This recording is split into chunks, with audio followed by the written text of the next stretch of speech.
What's going on, everybody? Welcome to WWE Aftershock. I'm Owen the Birdman Finch, and I'm here with the person that's making his return to the channel, I think for the first time since Elimination Chamber tier list. He's got so many nicknames, I don't know which one he's going to use today. Steve Today we're Steiner, going. what's going Today we're on? going with the Rocket Rampage. Steve Steiner. I'm doing good. I'm doing excellent. And here with me, as always, is Kat Steiner, Oh, yeah, because taking the her nap. camera's Yeah. on. Yep. Um, She loves the camera, but she also loves her naps. So we'll see how she keeps up. yeah. But yeah, you're coming in. I talked about this legitimately like right before I hit the record button. You're kind of coming in at a weird time because we haven't done WWE Aftershock in a little bit, just because um, Chris and I's schedules haven't meshed up, and then like the weeks we've been available to do it, we've had to take a week to like do another other videos. So WWE Aftershock's been on a little bit of the back burner. So you're kind of coming in at a Yeah. weird time. We haven't really talked about, in a way, like kind of what's going on in the company week to week, so you're kind of coming in at a weird time, but yeah, we Right. have a lot of topics planned for today, and I'm kind of hoping that this kind of will stop the discussions that everyone thinks that we're positive about WWE, because I think this episode's going to be not completely negative, but we're going to be back and forth a little bit. It's going to be a mutual, because there's going to be some negative, there's going to be some positive. So kind of hope that kind of puts those rumors to bed, because obviously, you know, sometimes we have some people from AEW fans that, and like other people that thinks we just, are over positive about WWE. So, it's kind of, this is be a good episode to kind of put those rumors to bed. So we'll see if that happens. Um, Yeah. the first thing we're going to talk about is the WWE draft that just took place recently. Obviously, WWE did the draft. That's why we did the tier list for all of the rosters recently for every roster. And originally, the plan was Chris and I were going to come on and do like a tier list of all the draft picks and everything like that. But then Chris and I kind of decided, there's really no point in doing it because everybody stayed pretty much on the same brand. So there's kind of, we wouldn't really say anything new that we said from the tier lists. Pretty much. Yeah, the WWE draft happened. It took place uh Uh, last Friday and Friday, then April last 26th, Monday. and it ran into Monday, April 29th, with some supplemental picks in between and after. Yeah, I think kind of how we'll break this down. I'll let you go first too, because you've been on a little bit. We'll kind of talk about our general thoughts of how they did the draft, and then I'll kind of read through all the draft picks that happened, and we'll kind of talk about like, a little bit kind of how they happened. Overall, how did you kind of feel about how the WWE draft played out? I felt that this draft was. Yeah, it could just be recency bias, but this is probably the worst draft I've seen in ever. This is a absolutely terrible, underwhelming WWE draft. I felt like the NXT call ups could have been handled better. They weren't that surprising, Yeah, and I mean, the I'm looking at the list of people who got called up, and yeah, like three of them are actually four of them. I'll say four of them are actually interesting. With one of them having the potential, two of them could have been a lot bigger, and they just weren't. right. Uh, but yeah, I think it. I'll get to what I think they could do to fix it later. But this draft just had a lot of issues. Yeah, I agree. Chris and I talked about it and stuff, and we kind of, you saw us kind of talking about it in the chat. It was a very underwhelming draft. A lot of things really went wrong with it. Um, I'll talk about good things that they did. For the most part, the NXT call ups were good. Um, and then you know, originally I did like that they kept the champions protected, because it made, obviously, it made it more interesting about who was going to get drafted. But I even think like that had its issues, because once you kind of knew the champs were protected, it kind of gave away like who was going to what brand. Like, obviously, when Damian Priest, you found out, was, since he's the world champion, was going to be protected and stay on Raw, it kind of gave away that the Judgment Day were going to obviously get drafted to Raw. Um, Right. I feel like they shouldn't have made champions protected. I'm okay. It's a good idea and concept, but I feel like it should have been for this draft, because it kind of limited about who could move where. Because obviously, because Yeah. that Yeah. happened. Exactly.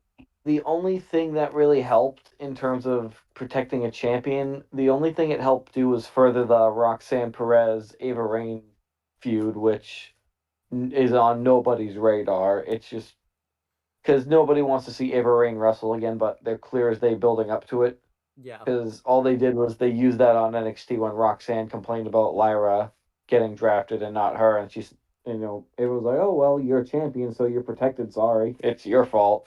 And Roxanne threw it back at her like, no, it's your fault. Didn't yeah, really give a reason why. It's like, yeah, I get it. They're just furthering the paranoid Roxanne Perez storyline, but I feel like her heel turn's been very underwhelming, yeah. and We'll get to that. like I Yeah. said, nobody wants to watch Ava wrestle. She sucks. But other things, that were, bad about the draft. Nobody really changed brands, like I said before. The people that did change brands really wasn't a big deal. Like, I think the biggest people that changed brand was like Damage Control going to Raw, which was fine.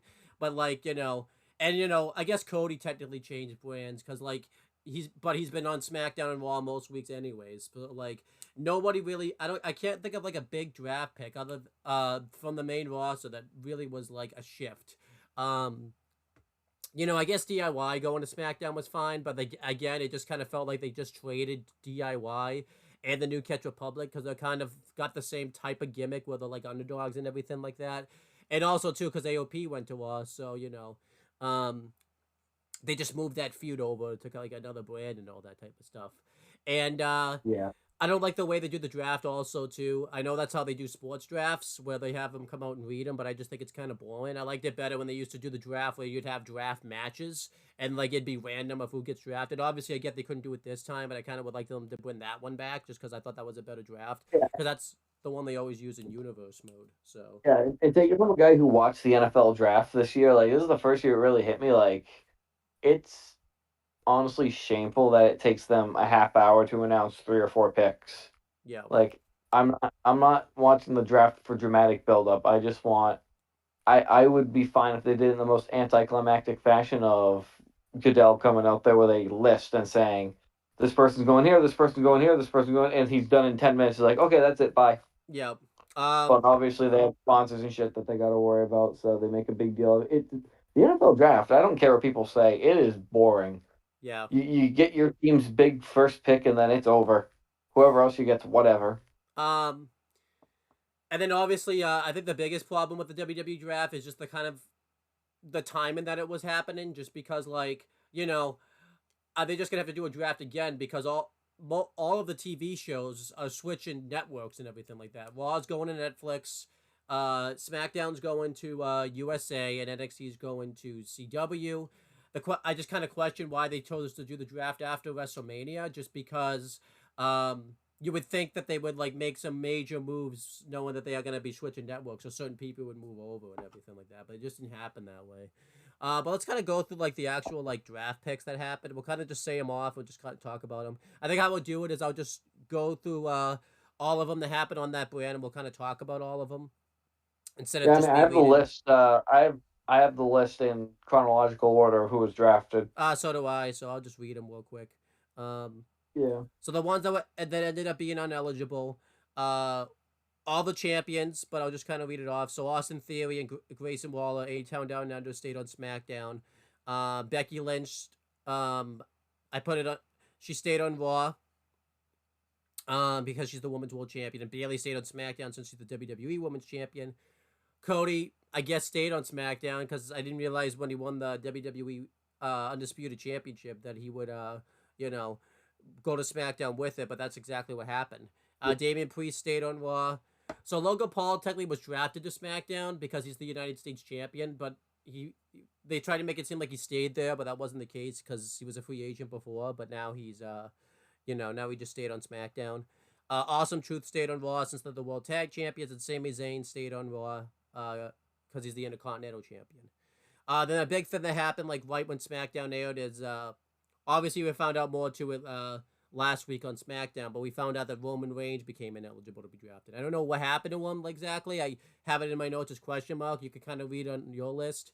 I was thinking, is he a free agent now? Is he just on SmackDown still? Like Uh, what happened? so I'm gonna say, dude, yeah, it was explained on the Go Home episode of SmackDown prior to Backlash that uh, Paul Heyman and Nick Aldis were having a conversation, Mm-hmm. and Paul Heyman let slip that he has not talked to Roman since WrestleMania, which made Aldis question how he was able to withdraw himself, forcing Heyman to say he withdrew him because Yep.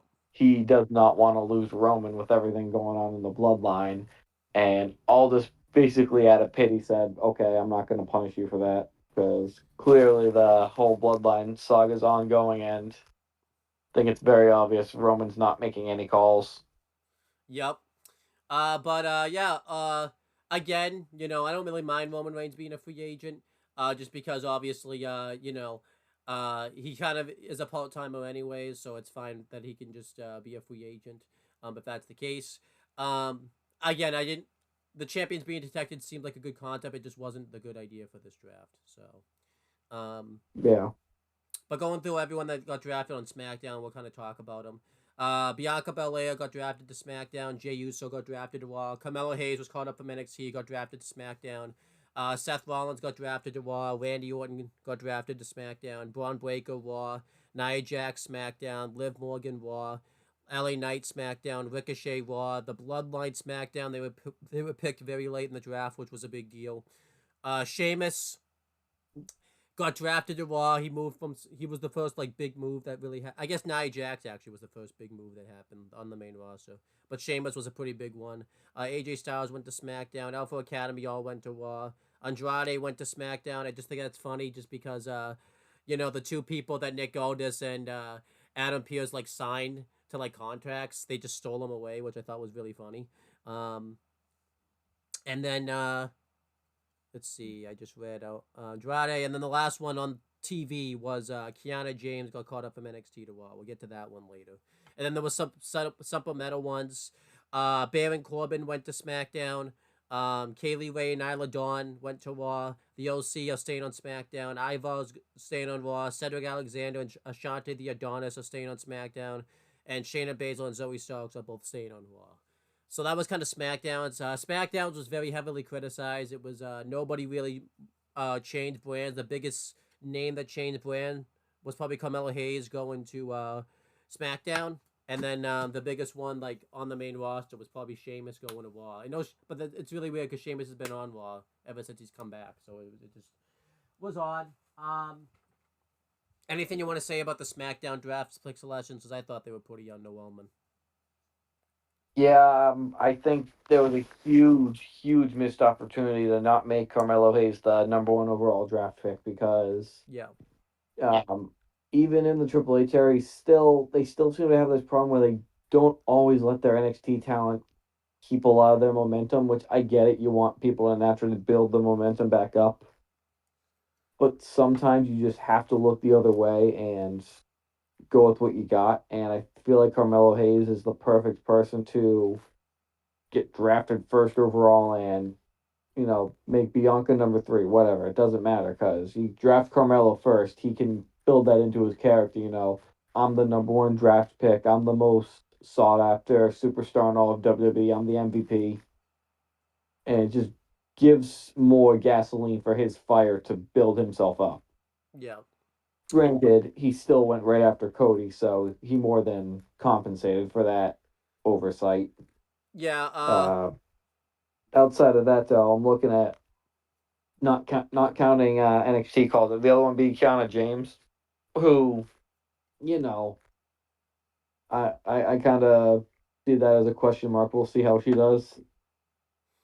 Yeah. Uh, Okay. Continue. looking, yeah, looking at it, the actual amount of people who changed brands, not including NXT call ups. We have Braun Breaker to Raw, which is funny because Nick Aldis made such a big fuss out of getting him to SmackDown in the first place, and then 2 months later, yeah, well, I guess he's over to Raw, whatever. Yep. Nia Jax to SmackDown, Sheamus to Raw, and then Andrade to SmackDown. So 4 people actually got drafted, really. Yeah.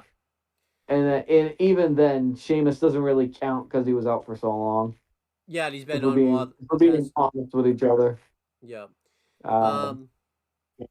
And then Braun Breaker's barely on SmackDown, so does he even really count? Not really. Right. So Same thing with Andrade. really, yeah, Andrade's still kind of new. So like the only person that feels like they really got drafted and it matters is Nia Jax in this Yeah. whole first round, Um. and that's not a bad thing. I mean, they could easily finally put Nia in the bloodline. Yeah, that'd be good. I wouldn't mind that. Yeah, going through kind of what I thought, kind of the same thing as you. The other big questionable thing I think that happened on this was keeping the Usos on separate brands, mainly Jey Uso and the Bloodline, just because, you know, obviously the big storyline beat is going to be Jey Uso kind of getting back involved with that once Jimmy comes back. So I don't know why they kept the Bloodline and Jey Uso on separate brands, because it just kind of feels like you're kind of overcomplicating yourself there. I think it was time for the Bloodline too to move to Raw, just because obviously too Yeah, everyone we always hear on SmackDown every week that a segment will always get cut anytime, especially once Roman and like the Raw come back. Anytime they have a segment, there would be a segment on SmackDown that would get cut. So I feel like if they just go to Raw, that issue would be fixed, because Raw's 3 hours. And they don't have to worry about that if they go to Raw. So I don't understand why. Plus, they've done everything they could on SmackDown. I don't understand why they didn't just you know put change them over to Raw. But again, because Judgment Day stayed on Raw, I think that kind of affected the bloodlines and everything like that. So overall, yeah, the thing that sucked too was that Baron Corbin's pick wasn't even announced on TV, and he did. It was announced on the website and like social media. That definitely shouldn't have happened. That he should have been the last one actually drafted. Like Kiana James should have been at a website like announcement type of thing. If we want to do that. yeah, Also splitting up the Wolf Dogs. Everyone kind of wanted to see them do their thing on the main roster, and now it looks like that's not going to happen because they both got drafted to yeah. separate brands. That sucked also. And It did. Kiana James will wait to see on, because obviously I was very critical of that one. It just doesn't make sense. Like, out of all the people to draft it from NXT, why would you draft Kiana James before, Ilya Dragunov and all these other people? Like, because it's not like anyone in NXT on the night was limited. You could have drafted anybody you wanted, and you waited till you know Monday to draft all these other people. So it just was really weird. Um, Right. Again, no one really changed. I know Kaylee Ray and Isla John switch brands, but I guarantee you they'll just be on main event every week. I guarantee you that's the only reason they went to Raw, was so that way, because they need some people for main event to have matches and stuff. So, um, Yeah, pretty much. but yeah, Yeah, that was SmackDowns. Going through Raws. Um, Raw was a better night, but not much better. Going through the draft picks, yeah. we had I'd say if I can just say something though, yeah, another missed opportunity in this draft, and it really gets pointed out with the OC staying on SmackDown is why can't NXT draft people? yeah, that's definitely, yeah, There definitely. are, because the fact is there are people who could benefit from going down to NXT. Ivar should have been drafted to NXT. OC should have been drafted back to NXT. Because they went down there and it got a huge pop. Yeah, I don't get it. especially too because OC. I don't think they're gonna be traveling much anyways, because Luke Gallows just had a kid recently, and Carl Anderson's obviously a newly father again, so it's like they're gonna be in Yeah, NXT for a while anyways. But yeah, I agree with that. Um, Especially too because then it gets over that NXT really is a third brand and stuff like that.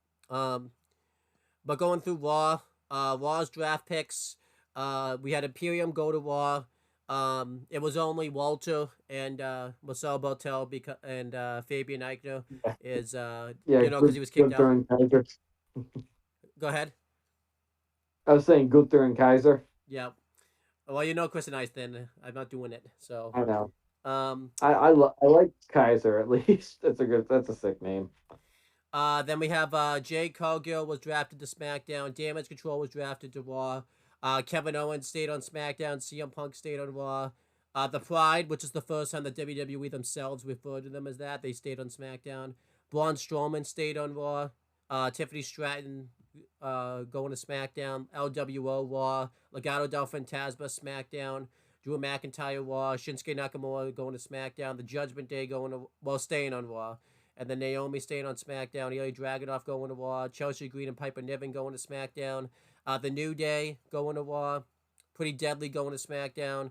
Lyra Valkyria going to Raw, Candice LeRae and Indy Hartwell going to SmackDown, The Final Testament going to Raw, DIY going to SmackDown, Big Bronson Reed staying on Raw, Blair Davenport staying on SmackDown. I believe she was the last pick on TV, and then the sentimental Not picks. staying on SmackDown, going to SmackDown. Oh, going to SmackDown. That's correct. So there's Yeah. been so many I stay in, but yeah, going through the Unforgivable. Huh? Unforgivable. um, and then the supplemental picks were the Creed brothers and Ivy Naya were staying on Raw. Fabian Eichner's going to SmackDown. Natalia staying on Raw. Apollo Crews is going to SmackDown. Dijak is going to Raw. Tegan Knox going to SmackDown. New Catch Republic going to Raw. Odyssey Jones stayed on Raw. And then the last overall pick was Caden Carter and Katana Chance staying on Raw. Your thoughts on the Raw version of the draft? It was a better night, but I mean, it's like saying, "Hey, good news, guys! I had a solid shit instead of diarrhea." Guess what? It's still shit. And it still stinks. Yep. That's my honest opinion on that right there. First round, Damage Control going to Raw is interesting. That'll certainly spruce up the title scene. I could see maybe with the direction she's heading in, Liv Morgan joining the group. Braun Strowman getting drafted to stay on Raw, and then his return was awesome. Yep. I think the LWO coming to Raw is going to reignite their feud with the Judgment Day, and we'll probably see that really start to show the cracks in the Judgment Day. Definitely. Then you have Shinsuke went to SmackDown, which I hope they can use that as a way to build some momentum for Shinsuke because he's been so up and down. Yeah, definitely. Ilya Dragunov getting called up was great to see. Chelsea Green and Piper Niven of SmackDown could be interesting. Lyra Valkyria getting drafted was good to see. And like I had said, that kind of furthers Roxanne Perez's storyline too, which is good. Yep. Final Testament to Raw, Blair Davenport to SmackDown, I did not see coming. That's very interesting. I'm curious to see how she'll do. But the big picks I like out of this is DIY and Candice LeRae and Indy Hartwell are all going to SmackDown. So obviously that brings about the end of Regeneration X. Which is a shame, but But does it open the door for the Wig to come back? Yeah, because Austin Theory's on SmackDown, so. Could we see a storyline where potentially, Gargano turns on Ciampa this time, and maybe we see Theory take his place, and then you see Ciampa and Grayson Waller having to team up. That'd be interesting. Which I feel like would be funny. Going over the draft picks, Imperium, going to Raw was fine. The only thing that sucked is they separated Marcel Bartel with Tiffany Stratton, which was just kind of weird because typically they try to keep the couples together, so I don't know why they kept them separate. That was just kind of odd. Unless they broke up and we didn't know about it, maybe. Let's keep it quiet, but I don't think that's the case, so I don't know why they kind of separated the couple there.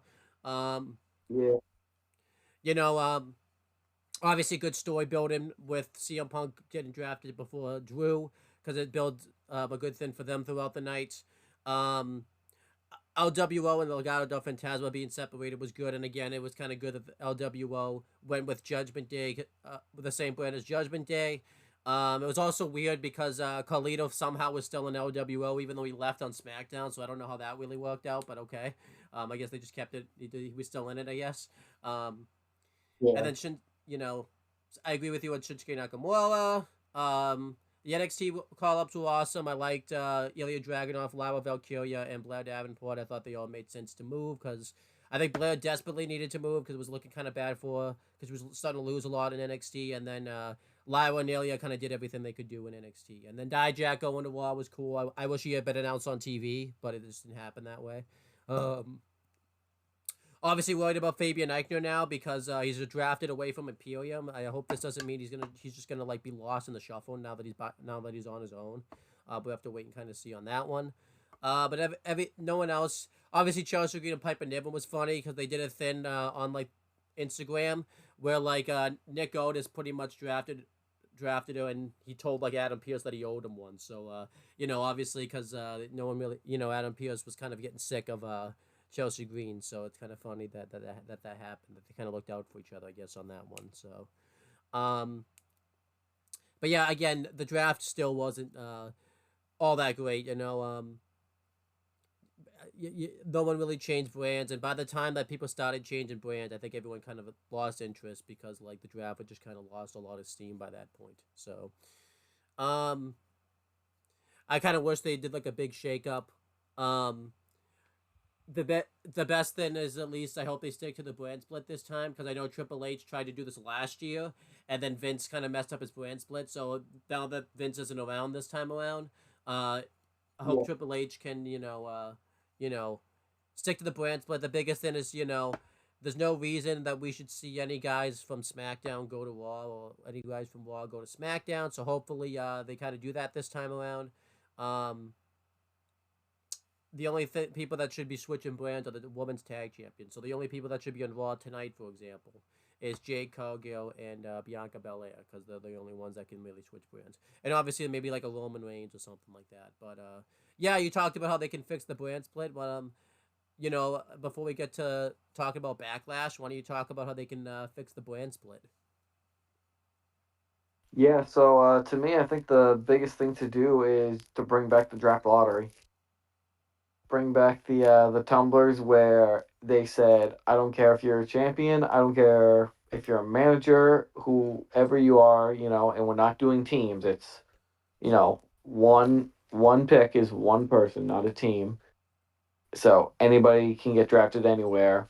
And I would absolutely include NXT in that. And you take the entire Raw and SmackDown roster, you put them in that NXT tumbler. The entire NXT and SmackDown are in Raw.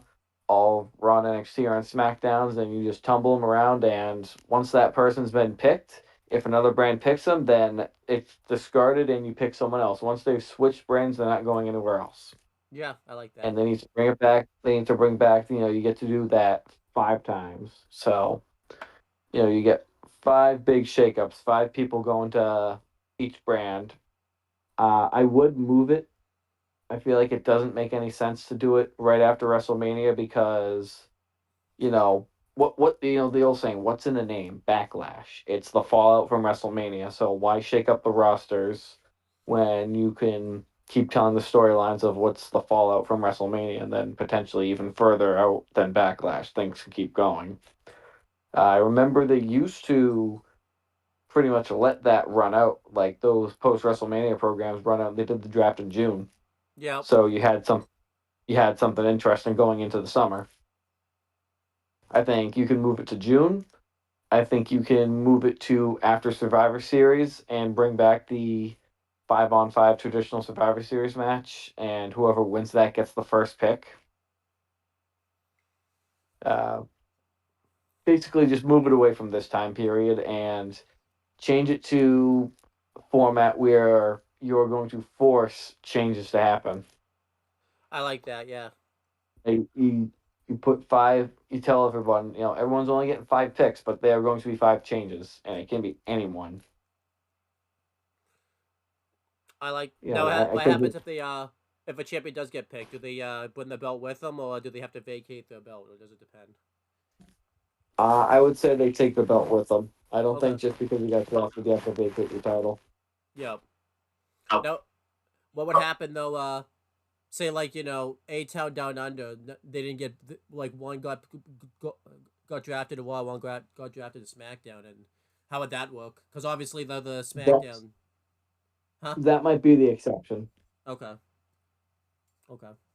That Yeah, I might like that that might be though. the exception, but you can also compensate that by saying if a tag champions are split up, then each will receive an immediate shot at that brand's major championship. Yeah, I It's don't like, mind that. if Turn Down Under got split up, they have to forfeit the tag titles, but because it wasn't really their fault, then, Waller immediately gets to face Cody and Yeah. Theory would immediately get to face Priest.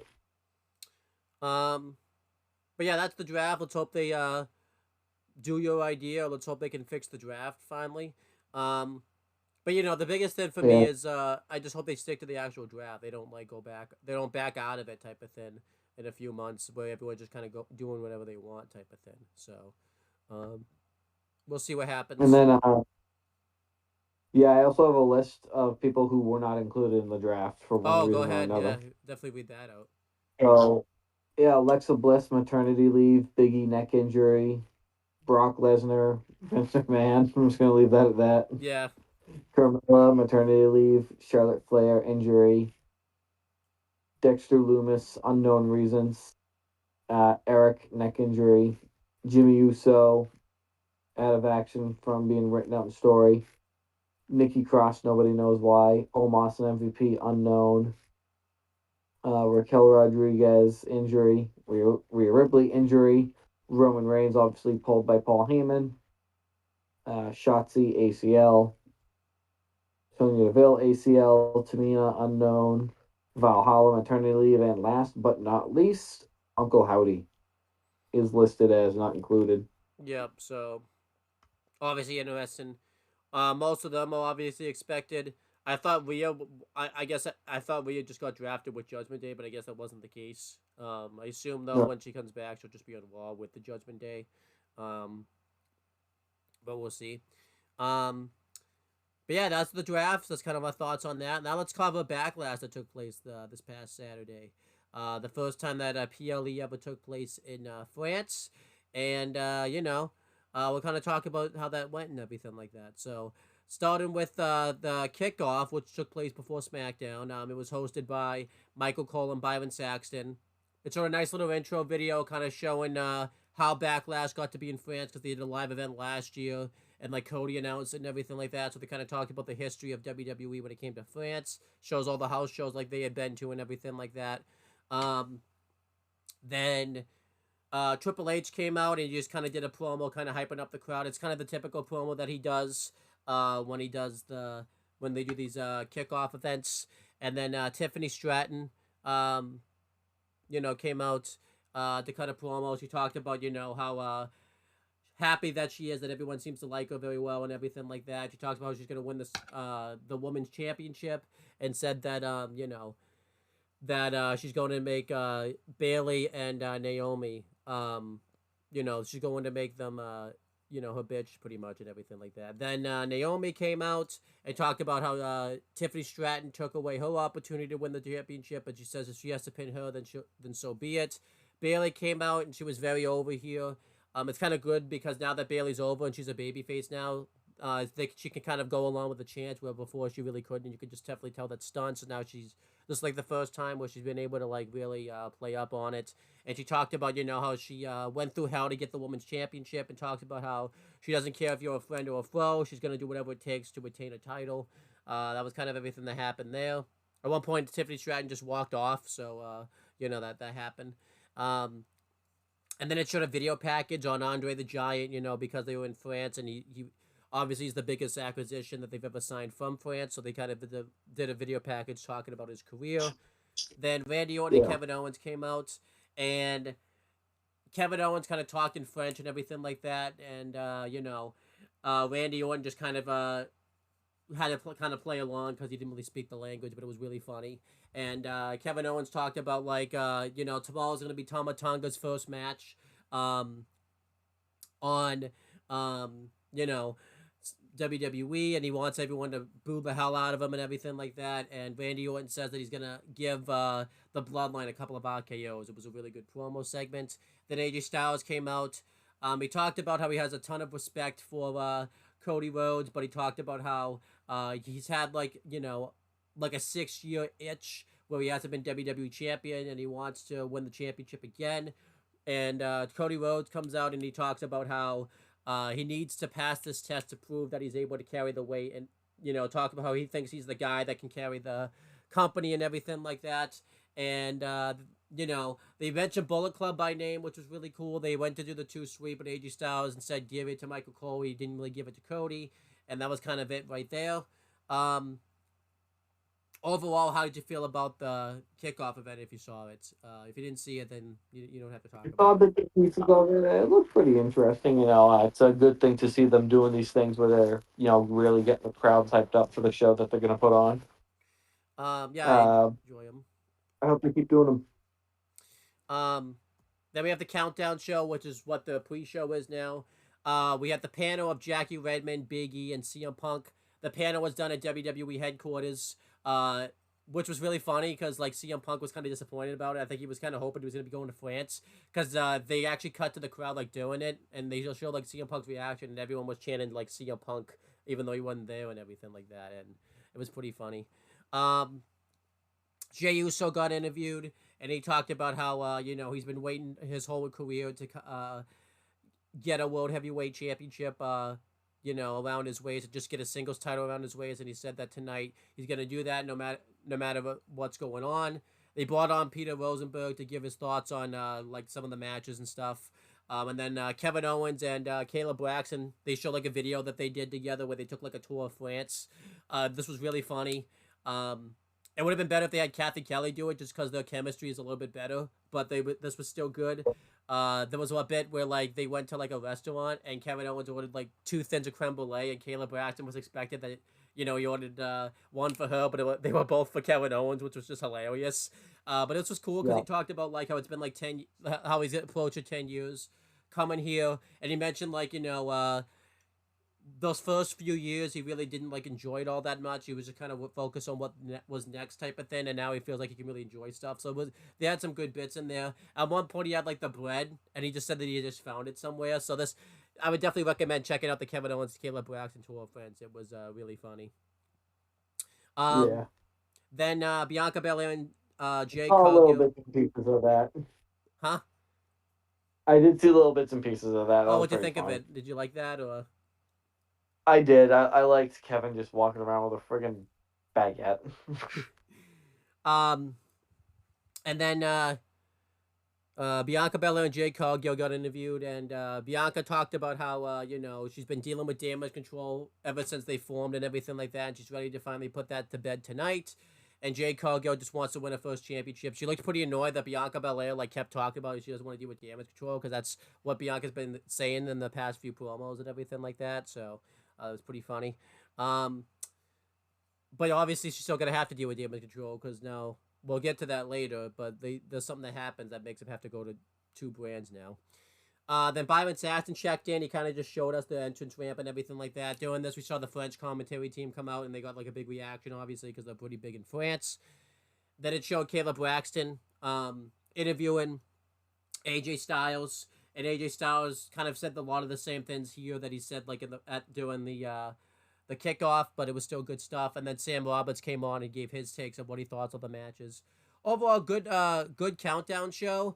There was a funny bit where they cut to the commentators, and the CM Punk was asking for Corey Graves and Michael Cole to bring all this stuff back to them and Big E, and he just excluded Jackie Redmond, and Jackie Redmond was just like, "Wait, why don't I get anything?" And CM Punk goes, "Oh, okay, you can have stuff." So it's like Jackie Redmond was just being left out of like everything that CM Punk like wanted. He was like kind of ignoring it. It was pretty funny. So, Yeah. um, overall, what did you think of the countdown show? Did you like it? Did you were you not a fan of it?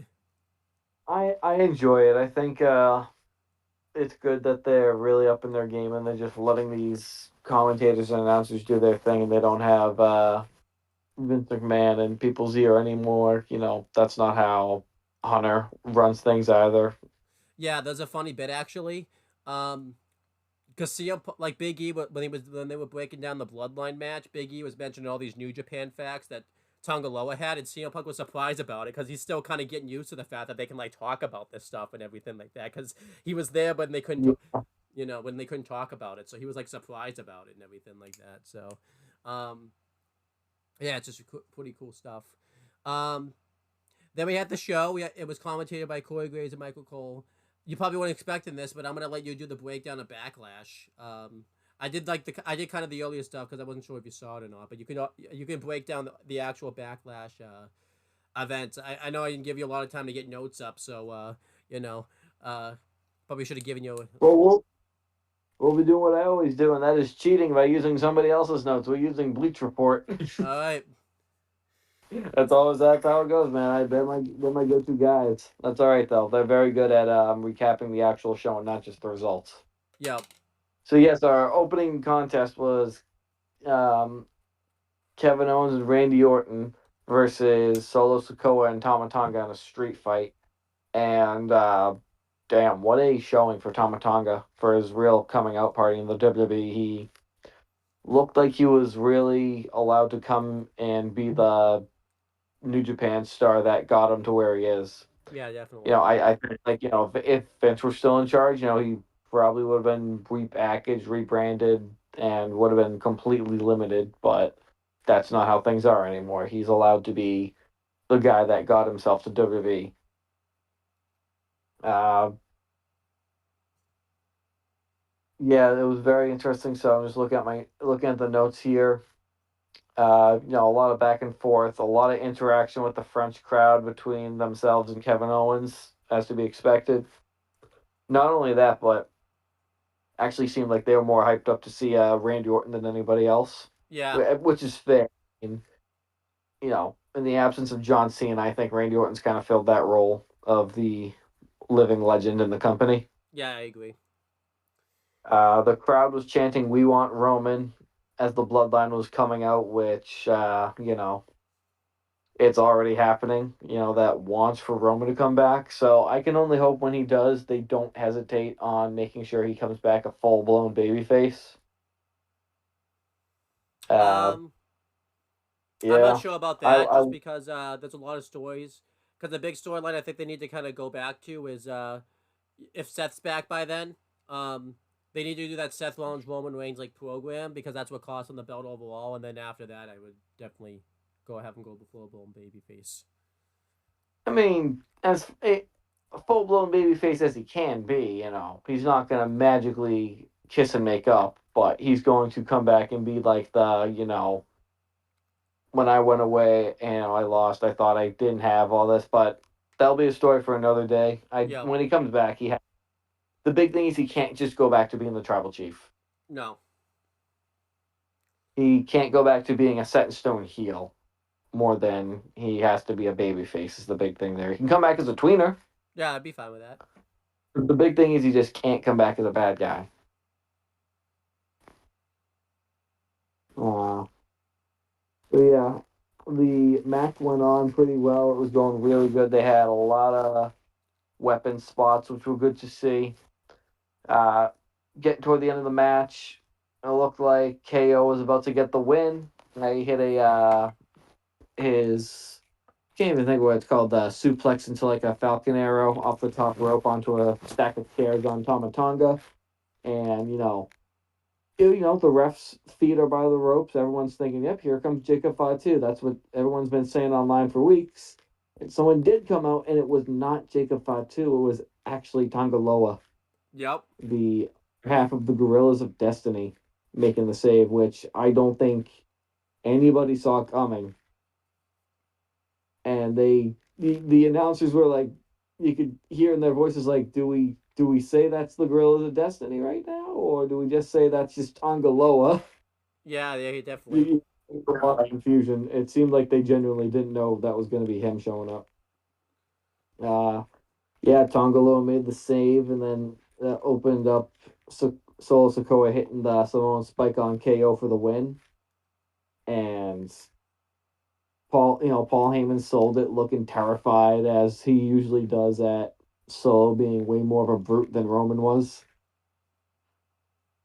Uh, Overall, I give this opening match a big thumbs up. I thought it was good. How about you? Yeah, I loved it. I love the fact that they added the street fight element to it, because originally it wasn't a street fight, and then everyone kind of got out of control, so Nick Aldis had to kind of come out and make it a street fight, which I thought was a smart move. It made the match a lot Yes. better. Um, they both teams looked really good in this match. And the Bloodline definitely came out looking very strong. The debut of Tongaloa was a huge surprise, because it wasn't even reported, to my knowledge, or anything like that he even signed with the company. It seemed like it was just going to be Tama that signed, and eventually, I think a lot of people were expecting he was going to come in later on, maybe, but I don't think they expected him to come in this quickly. Um, awesome to see him back, and it's good that he can kind of they can do the Gorillas of Destiny because no one has really seen this version of Tongaloa because he was a different gimmick when he was there before. So this is pretty cool. I don't know if they're ever gonna bring that up to either. I doubt they will, but we'll see. He looked and he looked good. Wrecking Shop. Heyman's reaction to this was very good too. Like the surprise he had. It seems like you know we still kind of know what Paul Heyman's role in this because now and all of this is because he's supposed to be the one in charge right now, but it seems like he's in charge but not taking charge because he's struggling with Yes. it. Um, but yeah, I thought this was great. It added a new element to the bloodline, and you know, um, I don't know where they go next from this. Obviously, like if they'll just because the next pay per view is King of the Ring, if they're gonna still continue the storyline, or if they'll like be out the next pay per view type of thing. But I gave this match 4.25 stars. I feel like it was 4 stars, and then the Tonga Loa appearance added the extra quarter to it. Something significant happened. Um, Yeah, I I, feel like I'm WWE. gonna go with okay. Yeah. So I'm right there with you. I give it the thumbs up. I definitely. like to say. If I had to give it some stars, though, I'd say 4. It's a solid 4 stars.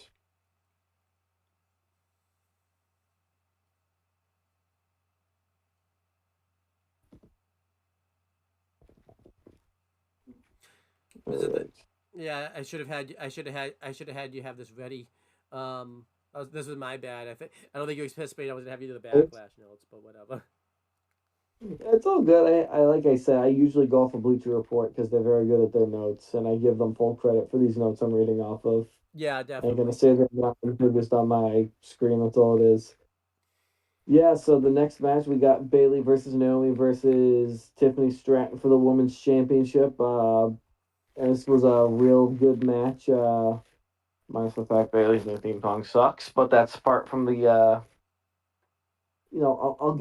I'll say it now. Most of Def Rebel's songs in WWE are garbage. I agree. There's one exception. There's one exception right now because Def Rebel went from completely missing the board to hitting a bullseye with this new song I'll get to. It is on the show, and I've been blasting it on repeat during my workouts because it's really, really good actually. There you go. I seem to be like one of the I seem to be like one out of maybe million people that actually enjoys this song. I think people just hate it because it's by Def Rebel, but I enjoy it. I'll get to it though.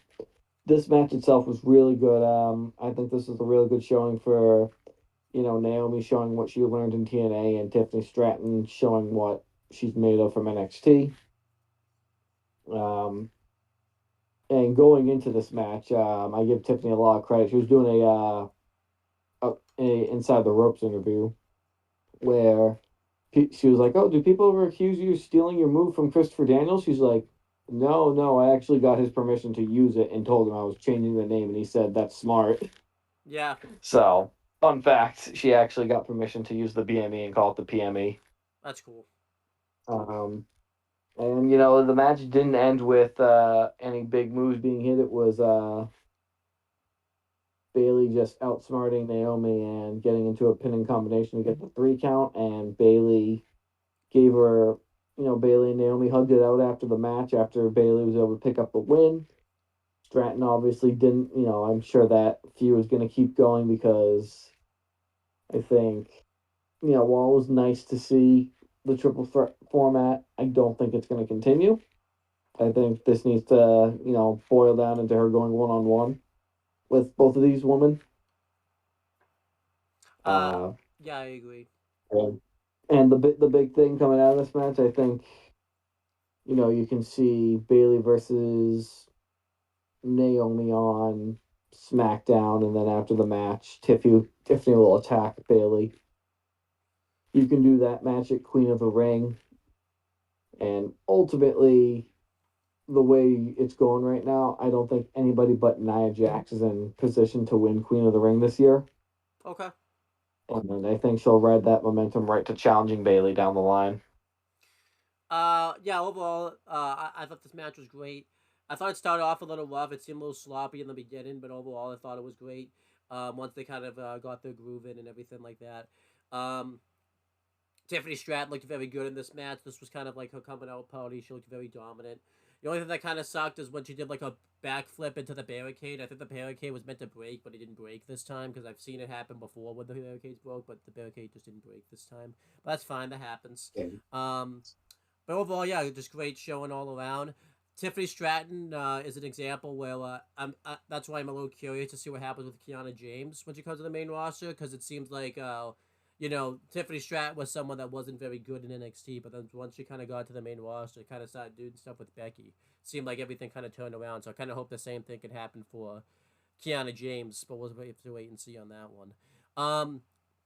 But yeah, Bailey winning was the smart move. It was the first title defense. Naomi taking the pin was the right thing. I feel like this is going to add fuel to the fire because Tiffany Stratton can now say that she wasn't beaten. Um, and that can lead to a rematch at Kin and Queen of the Ring. Um, what I think what happened is probably Tiffany will lose that match, and I think Tiffany's your Money in the Bank winner for the women's side this year. I think she will do great. Carrying that briefcase / contract and all that type of stuff. But this match was 4 stars. I thought it was great stuff. It was a good follow up to the tag match too. Kind of a good change of the styles and everything like that. Yeah, I agree. But moving on to the next match we had Jey Uso versus Damian Priest for the World Heavyweight Championship. And prior to this match, Jay was getting ready to make his entrance, and the Bloodline, including their newest member, Tongaloa, walked by, and they all kind of eyed him. And at the very end of it, Paul Heyman came up to him, shaking his head, looking like he wanted help. But Jay obviously had bigger things to handle at that point. So, as I say many times in videos when I get sidetracked, it's a story for another day. There you go. That is what that is right there. The Jey Uso, Jey Uso didn't say I'm not going to help you to Paul. He just kind of gave him a look like, hey, I got something else to do right now. I mean, the only thing that sucks about it is that the one different brand. It would have been so much easier if Jay went to SmackDown or Bloodline went to Raw, but they clearly want to keep them separated to kind of give that up for a while, I Yeah. guess. Yeah. I mean, jumping back to a prior topic with the draft, there's nothing saying trades can't happen anywhere, anyplace, anytime. But Yeah. we'll just leave it at that. So yeah, we had Jey Uso versus Damian Priest. Jay got an electric response from the crowd. They were all into his entrance. Everybody chanting "Yeet." Priest even got a good reaction. This match was honestly, this was a Damian Priest match. It felt like, and that's a good thing. That's Yeah. not a bad thing at all. I think Damian Priest has proven that while he can be a technical wrestler, he benefits more from a lot of smash mouth, strong style wrestling. I think that's his style: big moves, big hits, and I think Jey Uso was able to mesh with that really well because he's always been about quick moves and quick hits. So they kind of mesh their styles together really well to put on a good match of slow aggressive style versus fast but not quite as strong as the other guy.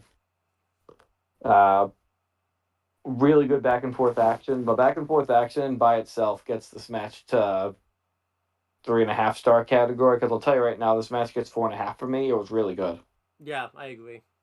for everything, and everything includes the fact that Balor and JD ran in to do the do their interfering, and Priest took the help, but he didn't look super thrilled about it. He's clearly having a I don't know if you want to say it's a crisis of conscience or if he's feeling like maybe everybody saying he needs the Judgment Day more than they need him is true. I'd say it's probably more likely that. But obviously, he got the interference helping. That's how he retained the title after a South of Heaven choke slam. I mean, ordinarily, I would subtract for another Judgment Day run in, but whereas this time, they tried to do the post match beatdown and Priest threw them off of him. Yeah. That made it a little more interesting. Whether that's Priest trying to assert his dominance over the group, or it's him showing Jay a sign of respect.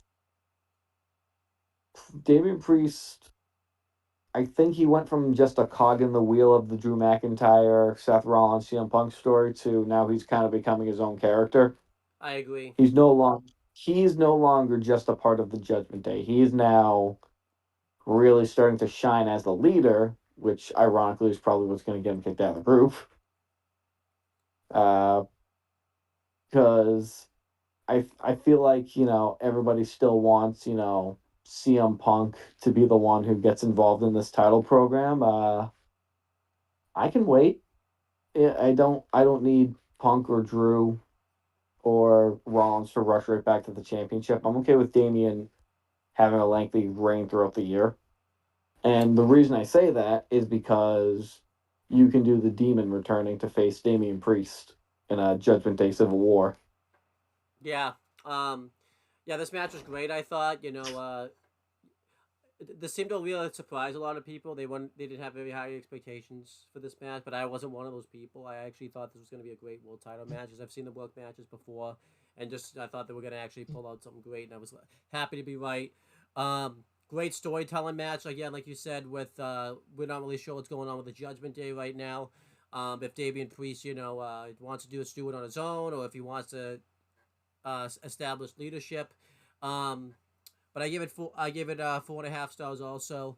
Um, the bit at the end, I love when Damian Priest called him off and everything like that. The thing I think is happening is I could see Damian Priest just taking control, maybe bringing in a couple more people to throw out Finn Balor and JD McDonough, and Finn Balor returns as the Demon and faces him for the world title because I don't think CM Punk and Drew McIntyre need to have the World Heavyweight Championship for their feud. I think their feud is more so personal; it doesn't need the belts. So I kind of hope it stays that way. Um, but I have to wait and see what happens. Um, but yeah, this match I still thought was this match I still thought was great, and it was a great. And they're doing a good job slowly splitting up the Judgment Day because they were kind of doing this over the summer, but I think they realized it wasn't the right time for Judgment Day really anyone to be broken up or kicked out of the group. So I'm kind of glad that they waited now because this makes it even better and Yeah, everything like that. yeah. I'm thinking because I think the writing's on the wall that obviously King of the Ring's the next pay per view, and after that's Clash at the Castle, and the writing's on the wall that Drew McIntyre will probably be in the main event of that again. Yep. Probably against Damian Priest this time, getting the technically speaking rematch you didn't get. Yep.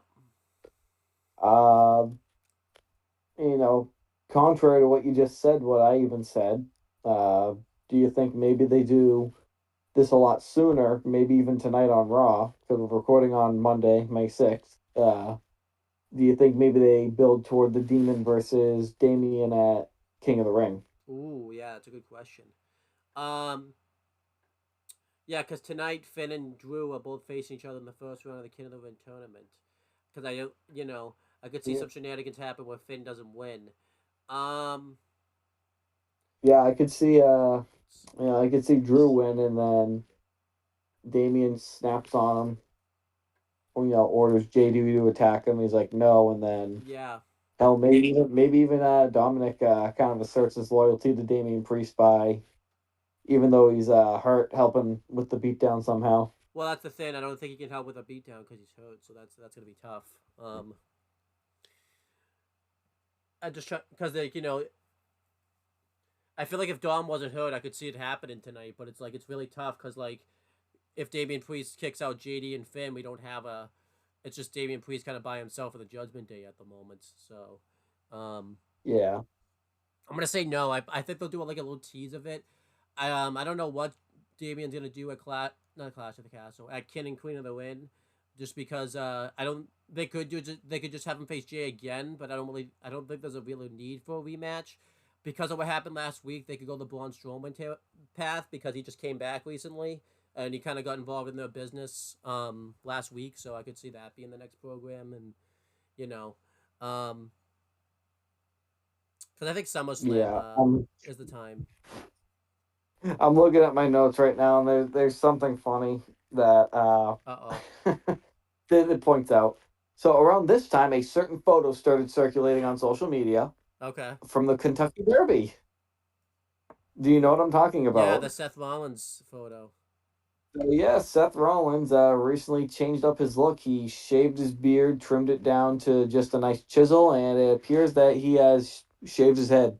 Yep. He's got a buzz cut now, um, and it's uh different.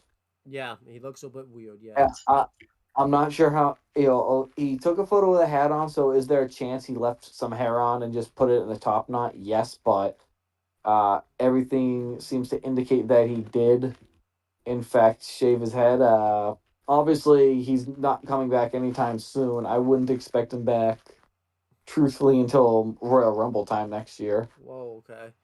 Uh, I, I think he's in like a Kenny Omega situation where he has like he has certified injuries, but then he probably also just has a lot of nagging Yeah. shit that you just have to sleep off, and it takes a while too. Yeah. So it's not to say he won't grow his hair back, but as I commented in the joke yesterday, he looks like the kind of dude who makes your kid say, "I need an adult." Yep. Yes, he does. It's so awkward. It really is. But moving on. Before you Um, break down the next match, some other things that they announced. They showed like footage of the WWE live and European tour because they were doing that a lot, kind of showing all the stuff. And then they announced like the attendance. They had like one of the French commentators go on there and announce it. They said it was like the biggest like stadium show, I think they said, in WWE history, which is pretty cool. yes. And after that, the next match was the Kabuki Warriors defending against Jade Cargill and Bianca Belair. And this was a good back and forth match. Once again, this really just a chance to showcase how much Jade Cargill's improved since she was in AEW. I mean, she's a completely different wrestler now. Yeah, definitely. She shows a lot more because Chris Dodd talked about this yesterday, and I agree. She's showing a lot more personality in WWE than she has ever when she was in AEW and stuff. So Yeah, yeah, and this crowd was really. It's not to say the Kabuki Warriors didn't get any offense in, but it felt like a soft squash match. Like Jade and Bianca just dominated them. um Like it felt like that most of the match. yeah um I didn't have any moments where I was doubting it. yeah they I don't think they was a complete squash. I think they got some offense in because Yeah, they got the they hit did. on Bianca for a while, and then they beat up Jade a decent amount in this match, I guess. But yeah, once kind of Jade got in there, it was kind of like a game changer and everything like that. Yeah, and obviously the end of the match was sick with Jade chucking Kyrie Sane around to get her into position for a Jaded, and then hitting that for the pin to win the women's tag team title. So we do have new champions, Yeah. which is very well deserved. This does a few things. Obviously, number one is it gets a belt back more so than it gets a belt on Jade. It gets a belt back on Bianca Belair, who's been in a bit of a title drought, but now I think she can really elevate that title, and that title can help elevate Jade, Yeah. just since she is still reasonably new to the company. More than that, it lets Damage Control pretty much fully. They'll get the rematch, obviously, but after that, they'll fully move on to the Raw Women's Championship picture. Looking into that. Yeah, I like this a lot. I think another thing it does is it will add some prestige, hopefully, to the women's tag team championships because it's been a battle with the women's tag team championships, whether that's with injuries or whatever's. So I had a hoping now that with Jade and Bianca winning the women's tag team titles, will actually get properly showcased since they showcase Bianca a lot and Jade's a big signing that they want. They'll be on both brands, and everything like that. Um, I don't know what team could really take the titles from them though is the problem because I don't think they built up a tag team that really could. The only way I could see them losing them is if one turns on the other, and I hope it's kind of Bianca because it could be Jay, but I think Bianca would be. She needs a heel turn. She said she doesn't want to go heel, but I'm kind of hoping this will convince her otherwise. We'll have to wait and see. Yeah. Um, But yeah, I thought the match was very good. I gave it 3 3/4 stars. There's a funny bit in the match where Kyrie Sane tried to go for a pin, and the ref was just like, "Kyrie, you're not legal." But then it turns out she actually was legal, so the ref kind of screwed up there and everything like that. So that was pretty funny. Um, Yeah, that was a good one. Um, yeah, in terms of teams who could beat them, Alba Fire and Isla Dawn could maybe get a push on Raw. they have to start soon though. They haven't been pushed very well. Like they wouldn't be ready at the moment to get that going. Yeah. But then we moved on to our main event, which Well, was before that, they showed a video Mess. package on Ken and Queen of the Wind, just kind of talk about the history of it and everything like that. And they kind of announced the first round matches for Raw, which we'll get into at the end of this. Yep. And then it's the main event. Yeah, we had let's see. Yep, so we had Cody Rhodes versus AJ Styles for the Universal Championship. The song I was referring to being a friggin' banger is AJ's new song. I actually really like it. I still gotta listen It's to it. not I to say haven't been able to find the full not to say I song. didn't like I didn't like his old song. I did, but this new song's a banger and it really fits his new darker persona really well. Um, I am looking forward to seeing where they both go after this match, but the match itself was really good. So, crowd was really into Cody's entrance, as most crowds are, but this crowd made it seem like a whole nother level. Yeah. Uh, they had a lot of lockups to start, a lot of back and forth, just grapple action. Also, I should point out is AJ paid tribute to The Undertaker with his gear. Yeah, he did. You the people are saying he was like the the phenomenal phenom, stuff like that. He had the black and purple going. Which makes sense because he was taking the Uh, last match. yep. Rose was able to give Styles a receipt by slapping him across the face, and he even pulled out the old Stardust aunt, which I friggin' love when he does that. Me too.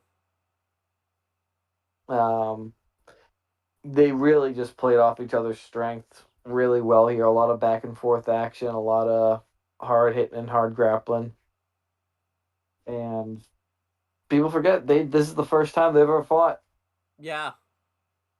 Cody left after WrestleMania 32, and AJ debuted right before WrestleMania 32, and they were both doing different things. Yeah, they were. Uh, yeah, so like I said, just a lot of back and forth action. They getting toward the end of the match. They were hitting a lot of big moves, but ultimately it was the crossroads from Cody Rhodes that got him the win.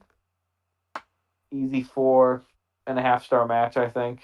This was a really, really good match to cap off the night. Trying to see if there's anything else here. Michael Cole did acknowledge that both of them were at one point or another the Bullet Club leader. Which is cool. Yeah. And Samantha Irvin, as always, is really killing it as the announcer now. I love her as the announcer. Yeah, she's done a really, really good job. The biggest thing I disagree with, I don't care what people say. I freaking love AJ's new song. It's awesome. I have to really listen to it. I haven't been able to listen to it yet because I haven't been able to find the full version of the song. I tried to find it the other day, but I can't find it. So, I thought this match was great. Very back and forth. He also played up on his shoulder injury. Because he kind of messed his shoulder up a little bit when he faced Camilla Hayes, like a few weeks ago. And yeah, they just really told this great story and everything like that. Cody Whitten was obviously the right choice because he just won the belt, so there's no reason for him to take the title off him. Cody kind of needed to have a match like this because he's been getting a lot of hate online recently, from like reporters and stuff. Like they talked about, you know, they say that the ratings and you know, the attendance isn't as high, so they were kind of blaming Cody for that since he's the champion. That's always where they go to. And then we had Dave Meltzer report recently that they're saying they don't have any plans for Cody at the moment as champion until Roman and Rock come back. So I feel like Cody having a performance like this, hopefully will kind of help, help that out. I kind of hope, that they'll that he could kind of get some momentum really going as champion, because that's the thing that's kind of pissing me off about it is people have already kind of hated his title reign, but he hasn't even really gotten going yet as champion. So I kind of hope that kind of puts that to bed. It's, that's just the IWC being numbnuts like usual, and I'm not afraid to say it. Yeah. Never have Um, been. but yeah, I thought this was great. I don't know where they both go from this. I'd like to see kind of a rematch happen, maybe 2 out of 3 falls at King and Queen of the Wind, just because I think there's more they can do with this feud, because it feels like they're kind of onto something here. And then, I don't know what Cody does at Clash at the Castle, and then, obviously, we could just continue his title reign. So hopefully, he can finally start to have some good stuff go on. Not that this hasn't been great, but hopefully now he can really start to cook his champion. Because I don't think he's been on very much too. Because I think that he was at the European tour, I think, recently and stuff. So that's why he hasn't been on very much and stuff. So I kind of hope he can really start to get some momentum going as champion. But yeah, whatever Cody does next, this match was great. And, I feel like this got Styles back in the spotlight, too, because he was kind of left out of the spotlight a lot last year due to injuries or whatnot. So we'll kind of have to wait and see what happens. But, yeah, thought this match was great. I gave it 4.5 stars. I agree, and yeah, that was Backlash overall. Great show. I'd say it was an easy 4-star show. Yeah, I'll go B+. I don't think it's quite like in the A range. Crowd was really great for this show. They kept talking about how at one point Michael Cole's like iWatch went off or whatever, and it said that the crowd was so loud it could mess up your hearing and all that type of stuff. So that just shows you how loud the crowd was. I thought France really brought it too. I would love to see another pay-per-view back in France, no matter what that is. Because France really needed to deliver. Because Chris and I talked about it. We don't really think Australia delivered when they went there for Elimination Chamber. Especially it seemed like they were kind of quiet, so it seemed like France really came out for this show, which I thought was awesome. I was kind of surprised too because they didn't have like a hometown like favorite in France for them to really root for, like with the other international shows we've seen. Kevin Owens. Oh yeah, Kevin Owens, I guess. But I'm happy that France really brought out. I would love to see them go back to France. I hope Backlash. Oh, go It's ahead. a shame they didn't bring up the greatest French superstar of all time, Rene Dupree. um, yeah, that would have been funny. And but yeah, overall, I thought it was a great show. Great follow up pay per view. A lot of people didn't really have a lot of high hopes for this PLE because they didn't really build up to it, as well as the other ones recently because they've been doing a lot of the stuff with the draft. A lot of people went out due to injuries, so I'm happy that this ended up delivering. So I'm happy about that. Yeah. So let's go over the so do some bracketology for the King of the Ring tournament. We don't know any of the matches for SmackDown yet, so we can only really do Raw. I'll just kind of go announce what they are real quick. The matches that are gonna take place on Raw is gonna be Ivy Nile versus Zoe Stark. Shayna Baszler versus It'll be a good one. We'll see how it goes. Yeah. Who do you think will win that? I think it will be Zoe Stark. Yeah, probably Zoe. And then Shayna Baszler versus Zelina Vega, I think. I think maybe Shayna, so that way you get the tag team to fight each other. Yeah, I like that. And then we have Lyra Valkyria versus Asuka. I think Lyra will win to kind of, since it's the first big match on the main roster. Yeah. And then we have Io Sky versus Natalia. I think that will be Io. Yeah. And then for the men's ones, we have Drew McIntyre versus Finn Balor. I think that will be Drew. Keep some issues going on with the Judgment Day and everything like that. Agreed. And then Kofi Kingston versus Rey Mysterio. I really don't know if this could go either way, but I could see. I feel like. What are you saying? I feel like Kofi could win this to kind of avenge Xavier Woods since he can't be in the tournament this year. I think it's going to be Rey Mysterio because I feel like the New Day is stuck in purgatory until WWE gets a definitive yes/no on Biggie. Oh, I see. And then we have Ricochet versus Ilya Dragunov. I think that will be Ilya. It will be a good show first match for him. Agreed. And then Walter versus Sheamus. I think that will be Walter. So we can get Ilya versus Walter at some point in the tournament. I assume, by the way, they're gonna do the. They haven't said it yet, but I assume they're gonna do a Raw bracket and a SmackDown bracket, and the winners of each bracket will face off at King and Queen of the Win. I assume that's how they're gonna do it, like they have before. That's usually how they do it. Um, but now let's go over NXT Spring Break, and we're gonna cover 2 weeks of that since it was a 2 night show. Yep. And before we do that, I do just want to say, as a side note, tomorrow night, season finale of Dark Side of the Ring, Black Saturday. Don't miss it. Oh, okay. I didn't start watching that actually. I've been watching the A&E docs. So probably after I'm done watching that, I can watch Dark Side of the Yeah, Ring. the new season of Dark Side of the Ring is so. It's not as good as it once was, but it's still decent enough. What do they even have left to cover? Because they've covered all the Jurassic stuff. Black Saturday is this upcoming one, and Oh, it what was that one? that What was that one that about? that was like, I think, like how Vince started getting really powerful in wrestling. I'm sure it.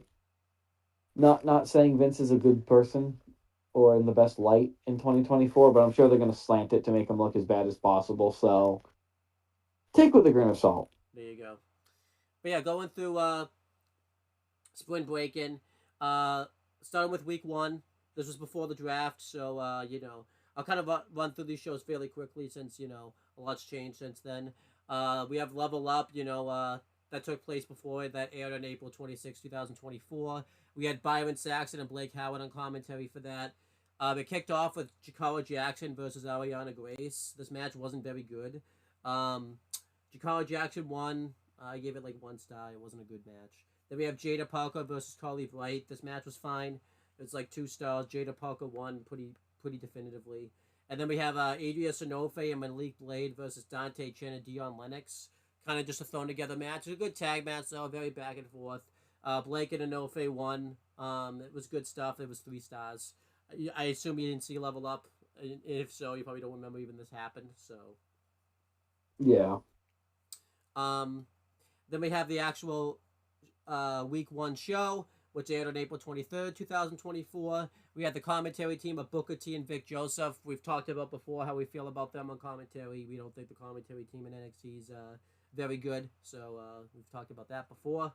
Um, the GMs were backstage.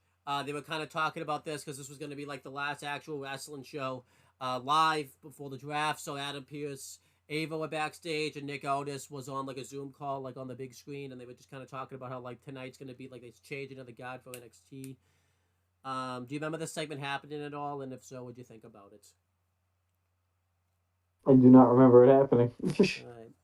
Then we have the first match. It was a triple threat match for the NXT Women's Championship. It was Roxanne Perez defending against Laura Valkyria and Tatum Paxley. None of them got an entrance for some reason. They were all just in the ring for reasons. I don't really know what it was. This is good stuff. Good in action. They had Roxanne Perez kind of like be out of the other sidelines while Lyra and Tatum fought it out. And then eventually Tatum was about to win. But then Roxanne Perez snuck in and got a roll up in on Tatum. Overall, a good match. I Yeah, give it 3 stars. I agree with, it was really entertaining watching AJ Lee beat Trish Stratus and Mickey James. Yeah, Tell me I'm wrong. yeah, that's how it works. It's blatantly what it is. It was good stuff though. I just didn't really care about the story It of the was. match, which is why I didn't rate it very high. But the moves in the match were good, so that's fine. Yeah. Then, Yeah. Put on. um, oh, go ahead. Oh no, I was letting you go. Then Superstars gave their predictions of who they thought were going to win the NXT Championship match, which was pretty cool. And then Thea Hale, Fallon Henley, and Kilani Jordan was backstage, and they basically announced that they were going to do Thea versus JC Jane, and Thea was going to finally get her redemption on JC Jane, so that was fine. Then we had a vignette for Tyson Dupont and Tyreek Equi. There were new superstars showing up on NXT. They had a good little vignette. Then we had the Creed brothers interview. They just kind of talked about how they were here to watch the NXT title match, and they, were kind of reminiscent about the old times being back in NXT. That was good stuff. And then, yeah, anything? Do you remember any of those segments at all? Anything you want to say about those? Not really. Nothing particular. Then, oh, and also I forgot to mention, I think doing this, uh, at one point, Jada Parker was backstage during one of these segments because she kind of mouthed off to Thea Hale, not Thea Hale, to Fallon Henley for like not like focusing on herself, and obviously that was built into something that was going to happen on night two, which we'll get to later on. Yeah. Since we haven't talked about it yet, we had the NXT Battleground announcement. It's announced that it's going to take place in the UFC Apex, which I think is pretty cool. I'm pretty excited about that. Um, I think that would be cool for NXT to be in there, and obviously it makes sense since WWE and UFC are like one big company now and everything like that. Obviously, it makes sense for NXT to go there. I don't think they'll do because I don't think there's really a need to do a main roster show on there just because the venue is fairly small. I think you could do like an NXT size show in there. So I actually kind of think this would be cool for NXT to be in the UFC Apex. What do you think about that overall? I'm happy that they're doing it. It's really showing that they're really starting to, look at the value of crossover potential with the UFC, which is smart. They did it before where they allowed Michael Chandler to call out Conor McGregor, which, by the way, finally worked. That fight is happening in June. There you go. Um, Uh, yeah, obviously it's easy for WWE to cross over with UFC. UFC crossing over with WWE, it's a little tricky just because obviously you need people who have legit fighting experience, which is limited to right now maybe Shayna Baszler. and Lola Vice, since she was in the UFC at one point and stuff. So Yeah, Lola Vice too. I hope they have like maybe not fight pit because I don't know if they could do the fight pit like cage in there because that'd be too big. I don't know how big the arena is, but maybe like some Yeah. type of cage fight in there like they did all that time ago, something UFC like related. Lions Den. Yeah, that would be something cool. So um then we had the family with Adriana Rizzo versus No Quarter Catch Crew. Good match, it was good stuff. Eventually the family won when Tony D pinned Charlie Dempsey. This obviously I guess it did make sense just because obviously they want to challenge for the cup. The thing I didn't like about it was like I don't really think it was Charlie Dempsey should have taken the pin. I don't really think he's the fall guy of the group, but that just kind of seems to be how it happened. I gave that match 3 stars though. It was good stuff. What'd you think of that match overall? That was good overall, nothing mind boggling. Yeah, really not much to say about it, truthfully. Um, and then we had Baron Corbin backstage. He was kind of talking about Braun Breaker not being on NXT anymore. And then Lexis Ken like gave him like a fruit basket and stuff, and it kind of led to a match later on between them. So we'll get to that later. Do you remember that segment at all, or do you not really remember it? A little bit, yeah. Yeah. Interesting segment. I mean, Lexus King's always just entertaining to watch. I really enjoy watching Brian Pillman Jr. do his thing. Then we had Jada Parker without the mud versus Fallon Henley. Not a good match. Pretty bad actually. Jada Parker won with a running hip attack, and yeah, it was 1 star. It was not good. What do you think of this? No, just I don't. It sucked. Moving on, Sol Ruka versus Blair Davenport. Well, Good match. there's more stuff before that. JC Jane and Jasmine Nix did a promo saying that they're gonna finally rid themselves of Thea Hale once and for all. So that's the thing that happened. Um, we had the NXT Underground like promo where they showed a promo package for it, and then they had the contract signing where we found out that Shayna Baszler was gonna be the one training Lola Vice, but it led to the faces getting the upper hand on him. Um, JD McDonough got interviewed. He just talked about how he thinks that Ilya Dragunov is going to win the NXT Championship because if Trick Williams wants to beat him, he's going to have to like hospitalize him. He doesn't think he's capable of that. Then Rich Holland got interviewed, and Sean Spears came up to him and he tried to like egg him on to kind of release that dark energy inside of him, but he didn't want to. Then the Final Testament did a promo where they talked about they're going to win the NXT Tag Team Championships, and Axiom and Nathan Fraser were backstage. And they were all like worried about the fact that they're gonna have to face these guys, but they said that they can overcome it. And then yeah, that was pretty much it there. Yeah, overall, some of these segments were good. Some of them were bad. They were some of them were hit and miss. Do you remember any of those segments? Yeah, I thought they were okay segments. I was mostly paying attention to the in-ring stuff during spring break-in. Then we had Blair That's Davenport. what I really recall. versus Sal Ruka in the beach ball. Very good match right here. They really did the beach ball gimmick really good justice. I think Sal Ruka did like some type of like cartwheel, like sunset flip powerbomb, sending Blair through a picnic table, which was cool. And then she won with the soul snatcher onto a surfboard. Um, was it a bodyboard? I'm not sure which one it was. I think there's a difference, but it's one. It was like one of those two things. But overall, good stuff. I thought this was 3 3/4 stars. This obviously makes sense since Blair's going to the main roster. It's a good way to put for her to put somebody over, and I thought it was good that it was Sal Ruka. Anything else you want to say about this match? I thought it was very good stuff. It was a very good farewell match. Um, That's all there is to it, really. and then Trick Williams was backstage. He talked about how nervous and excited he is to win the NXT title. Johnny Gargano came up and gave him like a little bit of a pep talk, which I thought was really cool. Um, because he was like the heart and soul of NXT, and that's kind of Trick's role right now. So I thought that was cool stuff. I like Steve kind of do what he's doing, and I'll just kind of continue talking about this real quick. Then it showed Metaphor having like a car ride. It was kind of not really that great.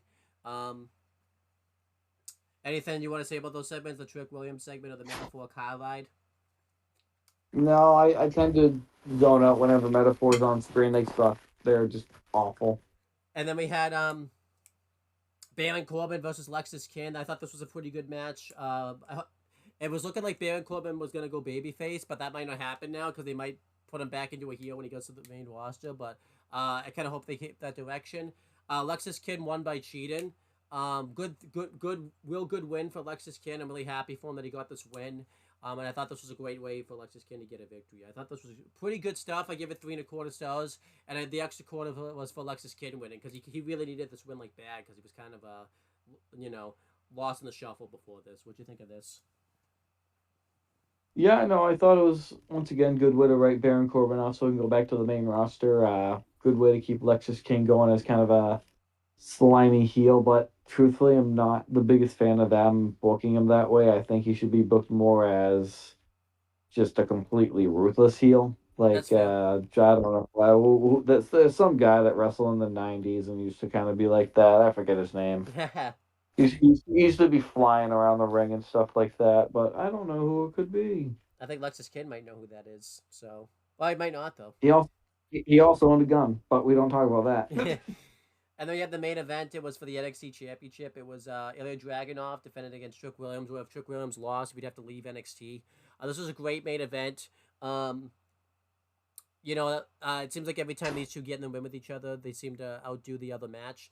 And Trick Williams finally did win. He won with the running knee, and it was an awesome moment. I give it 4 3/4 stars. I thought this was a great way to put over Trick Williams. And afterwards, Dragunov really put him over. Raised his hand, he like handed him the title. I was happy Trick finally got the title. What'd you think of this overall? It was a good match. Once again, I said before, good send off for Ilya Dragunov this time. Uh, and Melo's up on the main roster now too, so obviously we're going to be moving forward without Carmelo and Ilya as a part of the picture, which means Trick Williams really gets to come into his own now because the interesting part of him was obviously the build up with the Carmelo turn and then him being the one to dethrone Ilya, but he got back to back wins against both of them. And now I think he can really flourish as his own man, his own character. Yeah. And we'll get to a segment on Spring Break in week 2 where we pretty much get a good hint at who his first opponent's going to be. Yep. We'll talk about. I'm about to talk about that in 2 minutes. Unfortunately, it's someone I turn the TV off for all the time. Overall, we'll combine the letter grades later on, but overall, I really enjoyed night one. I'll probably go B plus.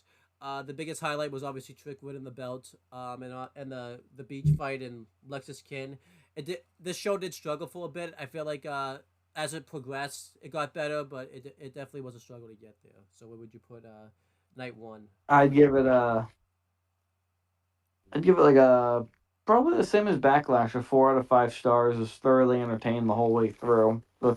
Yeah, maybe more like a 3.5 stars because there were a couple duds. Then we have night two, which had a lot of moments that pissed me off, which we'll get to. Um, the same. Well, we had Level Up first. I forgot to cover that.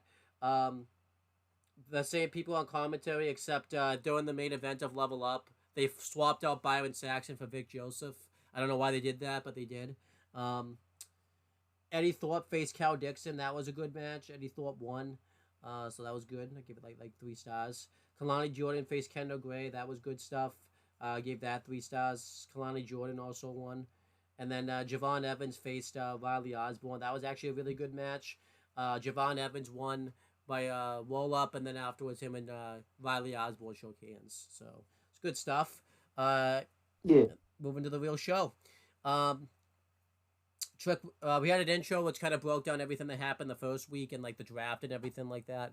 Then Trick Williams came out to do his promo. He talked about how happy he was to be the NXT champion and says that he looks forward to carrying this brand now that you know he's got to do it on his own. And then Last Legend came out, and pretty much the whole segment was we find out that there's some. She had an envelope, and we find out that there was something in that envelope, and she basically wants Trick Williams to be a guest on Metaphor, so that not Metaphor, the Nova Roller sessions, and they'll reveal what's in that envelope. So, the big thing is what's in the envelope. Overall, what did you think of this segment, and what do you think's in the envelope? Uh, it was interesting. It makes it very clear that no one. So here's the thing: I don't think Noam Dar is a bad wrestler. I actually think he's probably one of the best wrestlers in NXT. Uh, Drew Gulak, obviously a recent WWE release for some allegations against him. A lot of negative stuff coming out about him, but we're not going to talk about that. I feel like Noam Dar can fill that role easily, being a veteran guy with a lot of in-ring experience to teach people by, trial by fire, being active on the roster. Uh, that being said, I'm looking forward to that match. Just the Metaphor characters, I find them so annoying, which I get it, that's their gimmick, but it's to the point where I changed the channel. I don't blame you. Now, with that being said, it is 1,000% going to be bullshit pregnancy test results in the envelope with her saying she's pregnant. Yeah. Um. So that we'll see what that is. Um. And then it showed an intro where it showed Ariana Grace and Gigi Dolan eating dinner together. And they kind of broke down the show, and the big running joke was Gigi Dolan wasn't very proper, and Ariana Grace wasn't happy about it. I don't like the storyline really. Yeah. So, what do you think of what do you think of this segment? It's funny to see that they keep going with Ariana Grace trying to get her to be a lady, and Gigi's just not going with it at all. Hey, if if you can get some enjoyment out of it, more power to you. Um, Yeah. then we have the North American Championship match. I mean, I do think it's funny that Ariana Grace is calling her self Miss NXT. They should go. They should go to the zoo. I hear Ariana Grace loves the cobras. Yeah. If you know, you know. Um, then we had the North American Championship match. It's Oba Femi defending against Ivar. This was a great big man match. Both men really took it to each other. Oba Femi just gets better every time he's in the ring. He ends up He winning does. fairly decisively. Before we get to the next big thing that happens, what do you think of this match? I thought it was great. I give it 4 stars. I thought this was just a good show for Oba Femi to show what a beast he is. I think he's still got a long way to go, but he's making progress. And then afterwards, surprisingly out of nowhere, Wes Lee returns, which I don't think anyone would have expected that. And he has a face-off with Obafem, and he basically wants to get back the title that he never got a rematch for or anything like that, which I think is great. What do you think of the return of Wes Lee? I thought it was awesome and a really nice surprise. I was very happy to see Wesley come back. Um, Very crazy where he goes from here. then we had Thea Hale with Fallon Henley and Chase U versus JC Jane with Jasmine Nix. Backstage, Chase U are all hyping up Thea Hale, and Thea Hale wants Fallon Henley to accompany her inside, but she doesn't want to, but they're able to talk her into it. And then in the match is whatever. Thea Hale wins with the Kimura lock, but during the match, Fallon Henley gets laid out by Jasmine Nix, and then after she kind of starts to get her bearings about her, Andre Chase bumps into her, or Duke Hudson, well, I forget which one it was, like bump into her by accident. So then, kind of when everyone kind of lets their guard down, Fallon Henley attacks Thea Hale, and it looks like Fallon Henley's gone heel now. Which, yeah, this is a bad choice. There's no reason for Fallon Henley to go heel other than that it feels like NXT thinks she's been a babyface for too long, but I don't see the point in this. And there was no hype up to really her turning heel. They barely even started building up anything to it. They didn't do a slow burn or anything like This that. this seems to be another case of Shawn Michaels' lazy eye strikes again. Yeah, yeah. What did you think of this? The match and then the turn afterwards. The match itself was fine, but I mean, there's no point in this turn at all. Yeah. Why don't you talk about the Shawn Michaels lazy eye booking? I don't think you've ever talked about it on this like show before. So there's a running gag where, well, not just a gag, it's a running opinion that Chris Dodd is not a fan of Shawn Michaels' booking. It seems like ever since that match in 2018 where he came out of retirement, everything Shawn Michaels has done has just been bad. Yeah. Like, he came back for that match, and now we essentially, as fans, just pretend it didn't happen. Um, and it's well known that Shawn Michaels has a lazy eye. I forget how he got it, but I constantly I take a cheap shot at him because he's that bad of a booker that I feel the need to let people know it's his lazy eye's fault. Yeah, there it is. Lazy eye, lazy booking. He is just not good at it. Um, they show another vignette for Tyson Dupont and Tyreek Geekwee. So okay, so we're debuting next. And then we had Carmen Petrovic and Natalia backstage getting ready for NXT Underground. They were just kind of sparring a little bit. Do you remember any of these segments at all? Yeah, bits and pieces. Getting ready for that NXT Underground match. Then we had Tyson Dupont and Tyreek Equi versus the Good Brothers. Good stuff. What I didn't like about this match is they really made they made Dupont and Equi have like a competitive match with the Good Brothers, which I think it should have been the opposite. I think it should have just been a squash, but whatever. I didn't like that, but the Good Brothers did win. They won with the Magic Killer, so at least we got the right result out of it. I just wish that the Good Brothers would have looked a bit more dominant because that's been kind of the recent criticism. Because I'm pretty sure they fought Hank and Walker and Tank Ledger, and they kind of had a 50-50 match with them. I feel like they should just be beasts, just killing everybody, but whatever. This is still good. I give it like 3 stars, but I would have preferred a different type of match. But what'd you think of this? I thought it was a good match overall. No real gripes. Just like a solid 3-star match. You know what I mean? Yeah. Then Ava's backstage. She says that she's gonna make an announcement. Um, or am I?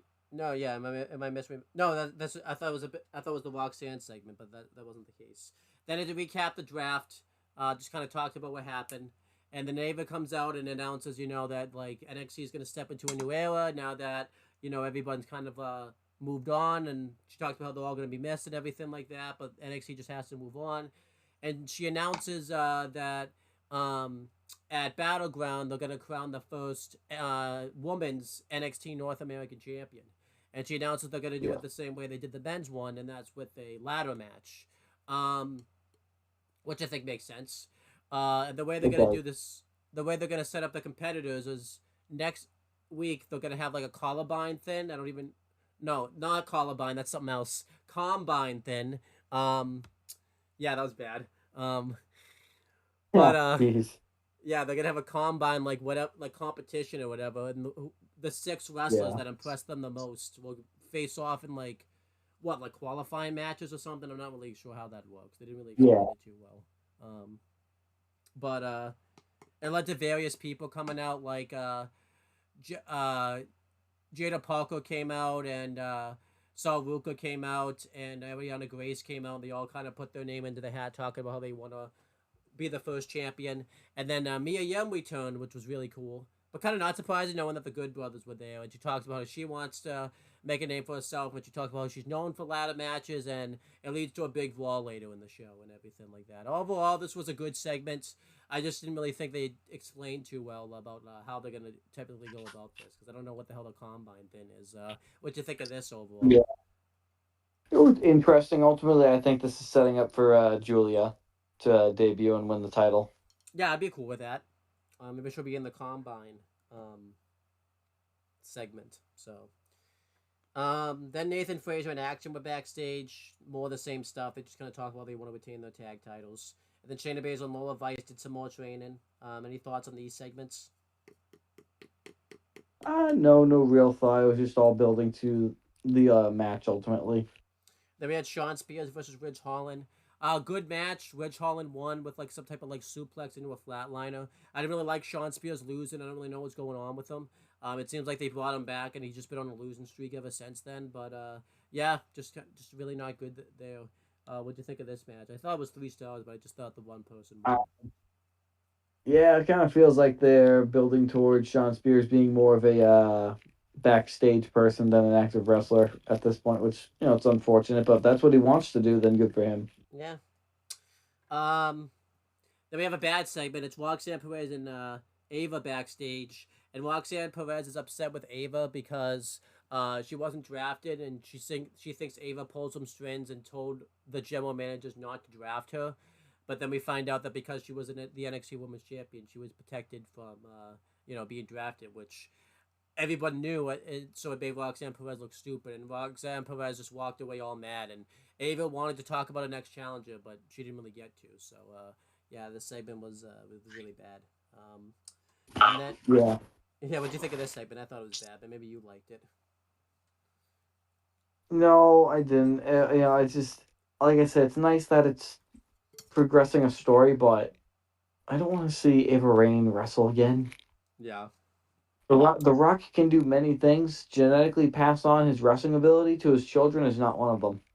Nope. Um, Plain and simple. then Josh Briggs and Ivar are backstage, and Josh Briggs says that now that you've had your shot at the title, no, I'm going to be the one that takes on Oba. And then Wes Lee came up and says that he wants the title because he went out due to injury. And Josh Briggs says that you'll just get to come back and get a title shot right away. So it kind of led to like a little disagreement between them. Good segment. It was very confusing because I don't really know what role Josh Briggs is supposed to be, because he's obviously meant to be a face, but he does segments like this where he comes off very heelish. I don't know if he's turning heel or what, but yeah, what'd you think of this segment right here? It's I'm not sold on Josh Briggs at all, truthfully. I can see that. Um, then the Final Testament did a promo talking about how they're going to bring Ruin to NXT, so that's not good. Um, then the family were in the car. They were talking about how they, Tony D wants to face Charlie Dempsey for the Heritage Cup, so he's basically telling everyone to get stuff together so that way he can prepare for it. This was kind of funny. I thought it was hilarious that he's telling what's his name, Stacks, to like get all the footage together, and like that's his job. But all Tony D would have to do is just get a Peacock subscription, and he'd be set. But whatever. Yeah. What'd you think of this overall? These two segments. They're interesting. Like I said, this is one of those points where, as the show's getting later into it, I'm like, I just want to see the next match. Yeah, this is a big Shawn Michaels thing. He likes to throw a bunch of segments together, and there's not a lot of wrestling sometimes that goes on in NXT. So, That's true. then we had the NXT Tag Title match. We had Nathan Frazier and Axiom versus the Authors of Pain with Karrion Cross, Scotland, and Paul Ellering ringside. A very good match right here. Very quick pace. It was a good showcase of high flying versus power. And at the end, New Catch Republic interfere, and they cost AOP the match. I thought this made a lot of sense, and this was a perfect way to book this because AOP really couldn't afford a loss, but also Axiom and Nathan Frazier weren't going to lose the belt, so this was kind of a good way to kind of elevate that storyline while protecting AOP in defeat. So I thought this was very good. I give it 3 3/4 stars. What do you think of this overall? Yeah, yeah, I think I can agree with that. Give it just about like 3.5 for me. There you go. Then Chase U's backstage, and Thea doesn't understand why people keep turning on her. And then Ridge Holland comes up, and him and Andre Chase have like a little talk. I don't know if it's leading to something or leading to nothing. I'm not sure. This segment was just a bunch of nothing. What do you think of this? I don't know. Maybe Rich Holland wants to enroll. I hope so. He'd be a great student, I think. Um, and then Metaphor gets interviewed, and this is where actually they invite Trick Williams to go on Supernova session so they can reveal what's in the envelope. And then afterwards, we see Fallon Henley walk out, and Kalani Jordan is talking to her and says that what the Fallon Henley did wasn't her. And Fallon Henley says that she just needs a moment. She says, "I'm sick and tired of doing everything for everybody else. I just need to do things for me." So she's not fully healed yet, I guess, but I feel like by this week episode, she'll be fully healed. What do you think of this? Yeah, I think she's turning heel. It makes no sense. Yeah. That's really all there is to say about it. And then Ilya Sanofi and Malik Blade are backstage. And Ilya Sanofi, one of them, I don't know which one is which, but one of them is worried that he's going to have like 7 years of bad luck because he broke a mirror like a few weeks ago.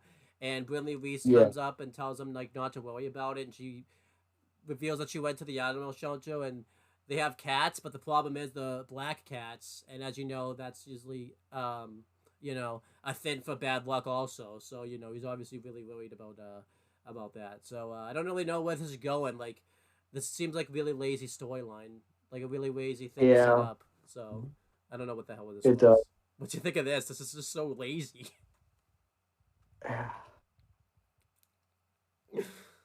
The lazy eye strikes again. I know.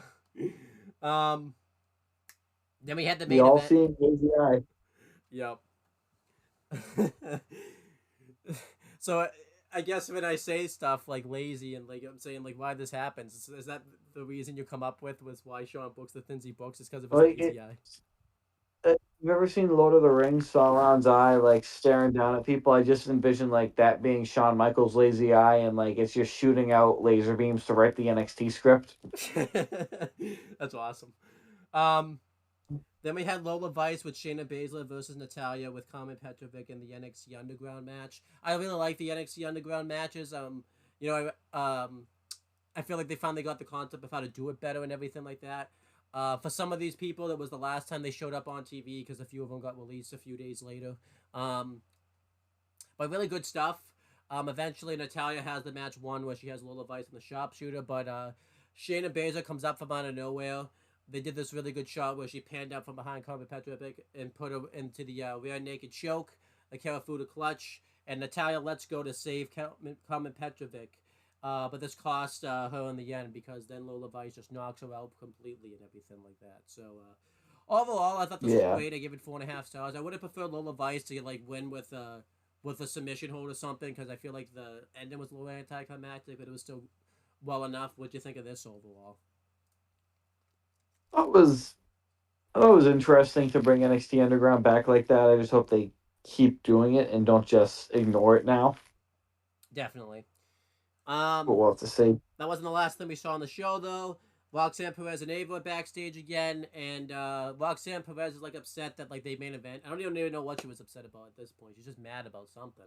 Um, so she thinks Ava's gonna have one of them um face her for the oh, we have a cat appearance by the way. Good that's not a good thing Yeah, that's we not do. good thing it's not a black cat because then you would have bad luck then. So Yeah, um yeah, good luck.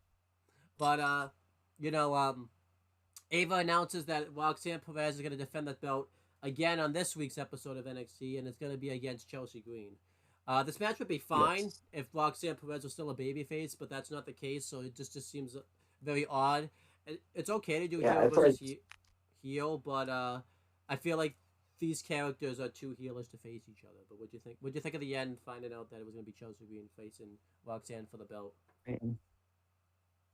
I mean, you can turn Chelsea Green face if you want to, but they're obviously not going to because she got drafted to SmackDown, not NXT. So who gives a shit? Yeah. Uh, that was night two. I thought night two was still good. There was still some good stuff on it, like NXT Underground and the Iva Obafemi and Wesley return. I'm gonna go B minus though. There was a lot more things that pissed me off about night two than night one. There was just a lot of things that just I thought kind of went wrong about night two. What'd you think about night Yeah, two?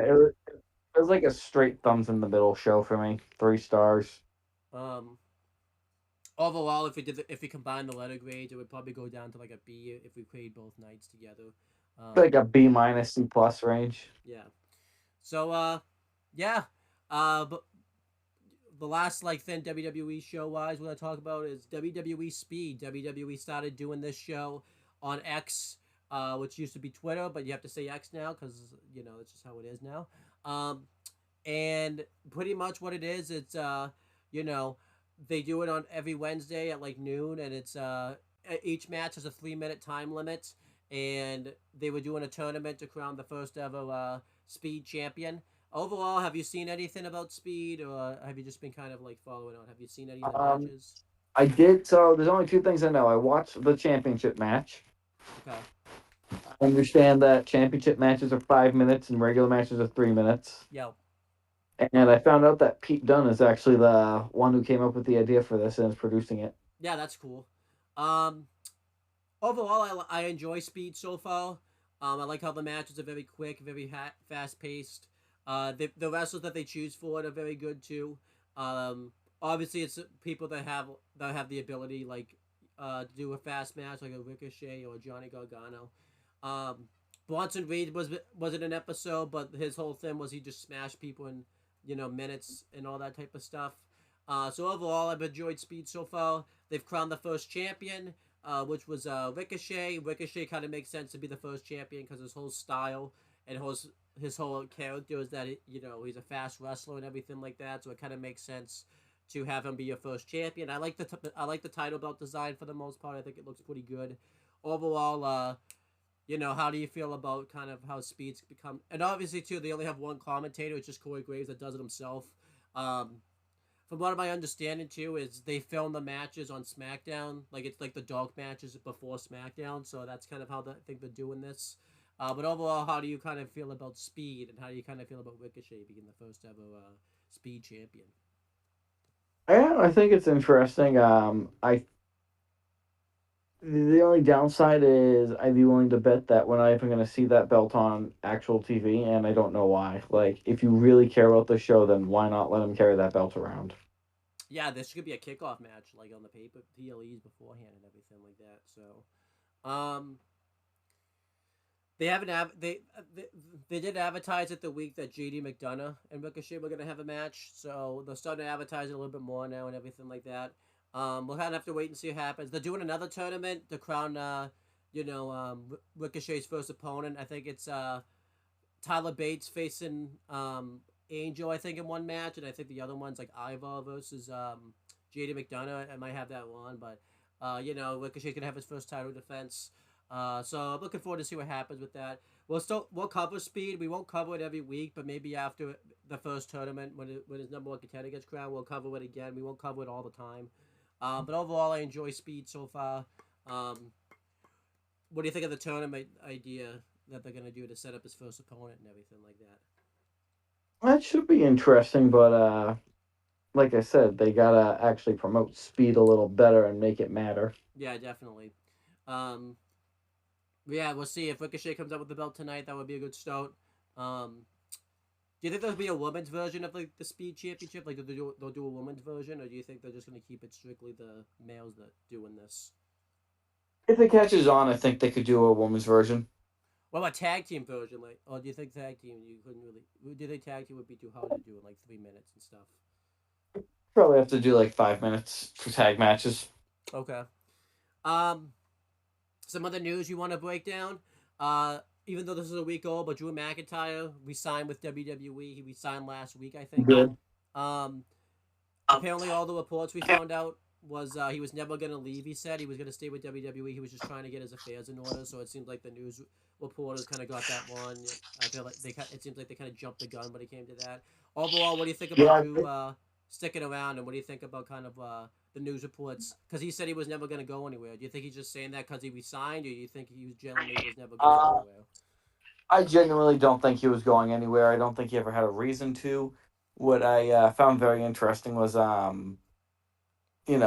that wasn't the only thing reporters were getting wrong. So at the Backlash press conference, when people were asking him questions and naming certain news sites, Triple H was like, hey, make sure you guys are asking me questions that, like, if you're gonna bring up, oh, so and so reported it, make sure that they're reliable.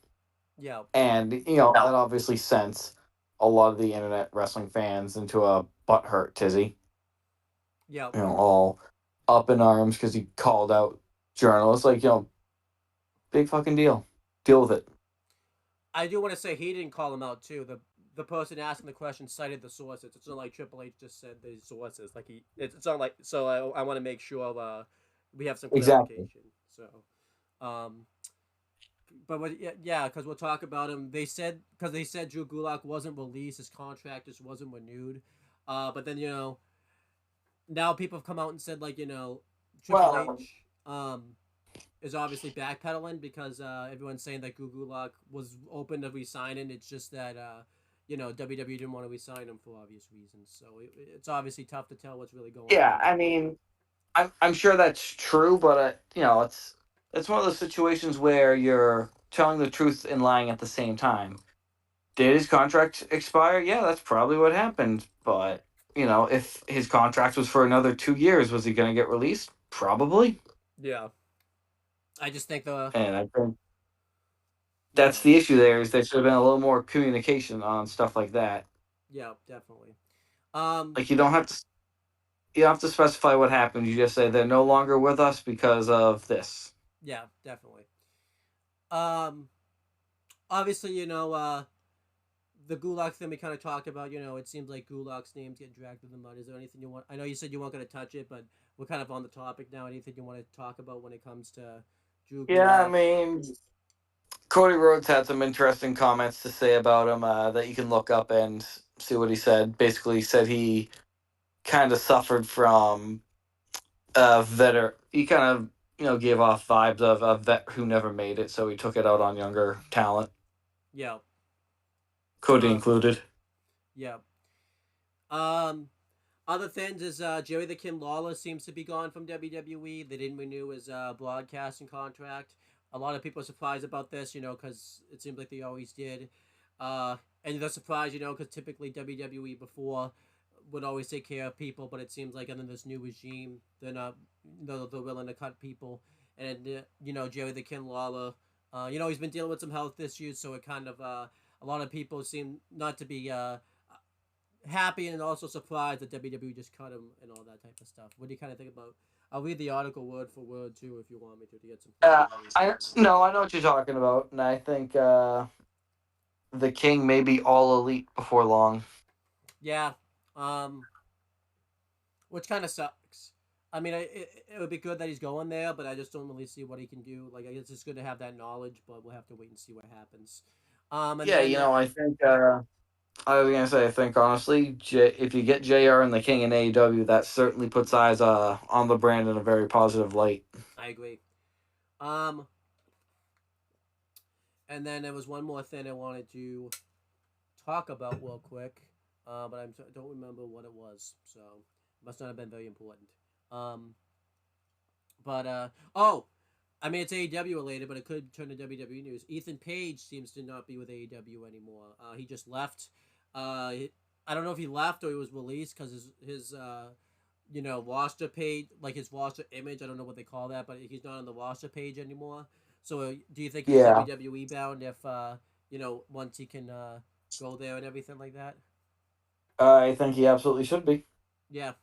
Um, and And he then can there's be. one. So And then the last piece of news I think we can cover is WrestleMania 41's location has been revealed oh yeah. as Las Vegas.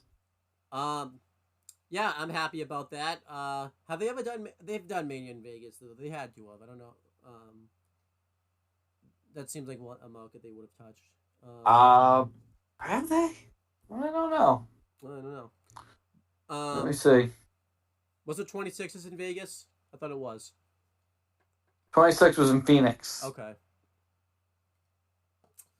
But this is cool because obviously Vegas will get some money for them because everyone kind of goes there to go to the casinos and stuff anyways, and it's beneficial to WWE because they can do all the Vegas like thins and everything like that. So that's really cool. The big news about it too is that it's WrestleMania is going to be later than it normally is. It's going to be April 19th and April 20th. Obviously, those Yes. reports that it was going to be moved to May, but those reports didn't surpass. Obviously, it's still close enough to May, but WrestleMania is going to be later than usual. That's going to be weird, obviously, because typically WrestleMania is always early April, and I feel like we won't once we kind of get to WrestleMania time, we'll feel it because WrestleMania season will or the road to it will feel longer.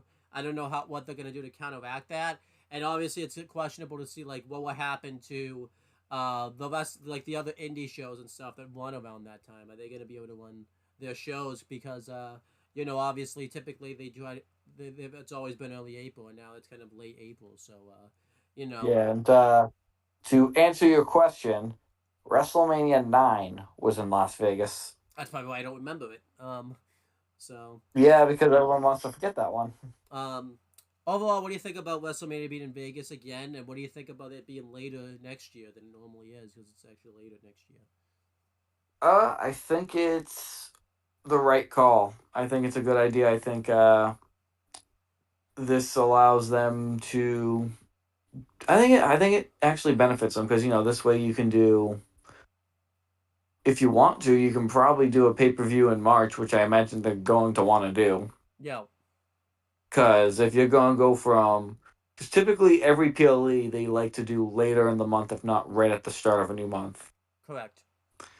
Uh, so you figure you're going from late January's Rumble to late February's Elimination Chamber. Uh, what you put in between is up to them. I would like to see the return of Fastlane, personally. I think you can do Fastlane and Roadblock for NXT. Yeah. Um. Uh, I mean, and as usual, as I always say, just change Elimination Chamber's name back to No Way Out because that was cooler. Yeah, I agree. Um. I still think it's funny. I know this is random that when R-Truth was supposed to go to Elimination Chamber, he went to Austria, and when you when you realize what they call elimination, they don't call it an Elimination Chamber there. So that's funny that R-Truth got it that You one. do So, not. um, but anyhow, the only thing I caution about doing a pay per view in March, though, I remember sometimes WWE will do shows like around that time. Like I remember they did Roadblock in 2016, right before WrestleMania 32, and that kind of took away some of the build from WrestleMania 32. So I do caution sometimes when you do too many pay per views before WrestleMania because it dilutes the build up from WrestleMania sometimes. So Yeah, yeah. I um, think they don't have to because I think I read somewhere that the reason they did that is because they want to avoid March Madness and Final Four, yeah, but they couldn't just push it back a week or two because then they'd be running into other stuff going on, like probably like the draft for the NFL. right, Uh, so. I mean, I think they'll have their own weekend, which will be good for them. yeah, that's good. Um, It'll be something different. Maybe if WrestleMania does even better next year, they'll keep it that time frame all the time. Correct me if I'm wrong. A lot of like states on like spring. I know some of them don't have spring break, but like spring break for us, like school wise, because so like a lot more kids will be able to go because they'll be on spring break. Or that might be wrong on that. So So obviously, I did. I actually. This is an interesting point you bring up because I was talking with my sister about it. She's saying the big issue that it is going to cause is the fans that are going to college are going to run into the issue of finals probably being around that time period oh okay, because wasn't too long ago we were at Massasoit. Finals are always late April, early May, yeah, early May. So yeah, that's gonna be, and especially with it's gonna be primarily seniors probably yeah, that run into that issue. Uh, so it'll be interesting to see how that works out. yeah. Um, yeah, that'll be interesting. Ultimately, if it's I don't think it's going to be a huge game changer for the company because I think Las Vegas is enough of a draw in and of itself. You're going to sell out however much you put out. Yeah, And it'll be interesting to see if they go the route of not doing a big stage for WrestleMania the way they've been doing that for Raw and SmackDown recently because they want to sell out more seats. right, yeah. That'll be interesting, yeah. I Um, wouldn't be opposed to them doing no stage and going back to the miniature rings, bringing people to the ring. I would like that. Yeah, that'd be cool. Um, but yeah, I think that's everything. We went about 2 hours. So I think we covered everything news related. I don't think there's anything else to really cover. So we're just gonna end it off here. Uh, Anything you want to plug or promote before you get off of here? I don't know if you have a channel or anything like that going, but you can. It's always free No, to plug it here. I'm all good. All right. As for my stuff, you can check out on the Talkinator for all my non-wrestling contents. Um, you can check out obviously other stuff on this channel. Battle for no, I'm sorry, Brand Supremacy. Just Brand Supremacy will be coming back. We'll be doing another episode. Episode 4 is out right now, where I did a pretty big fuck up, so you can definitely check that out.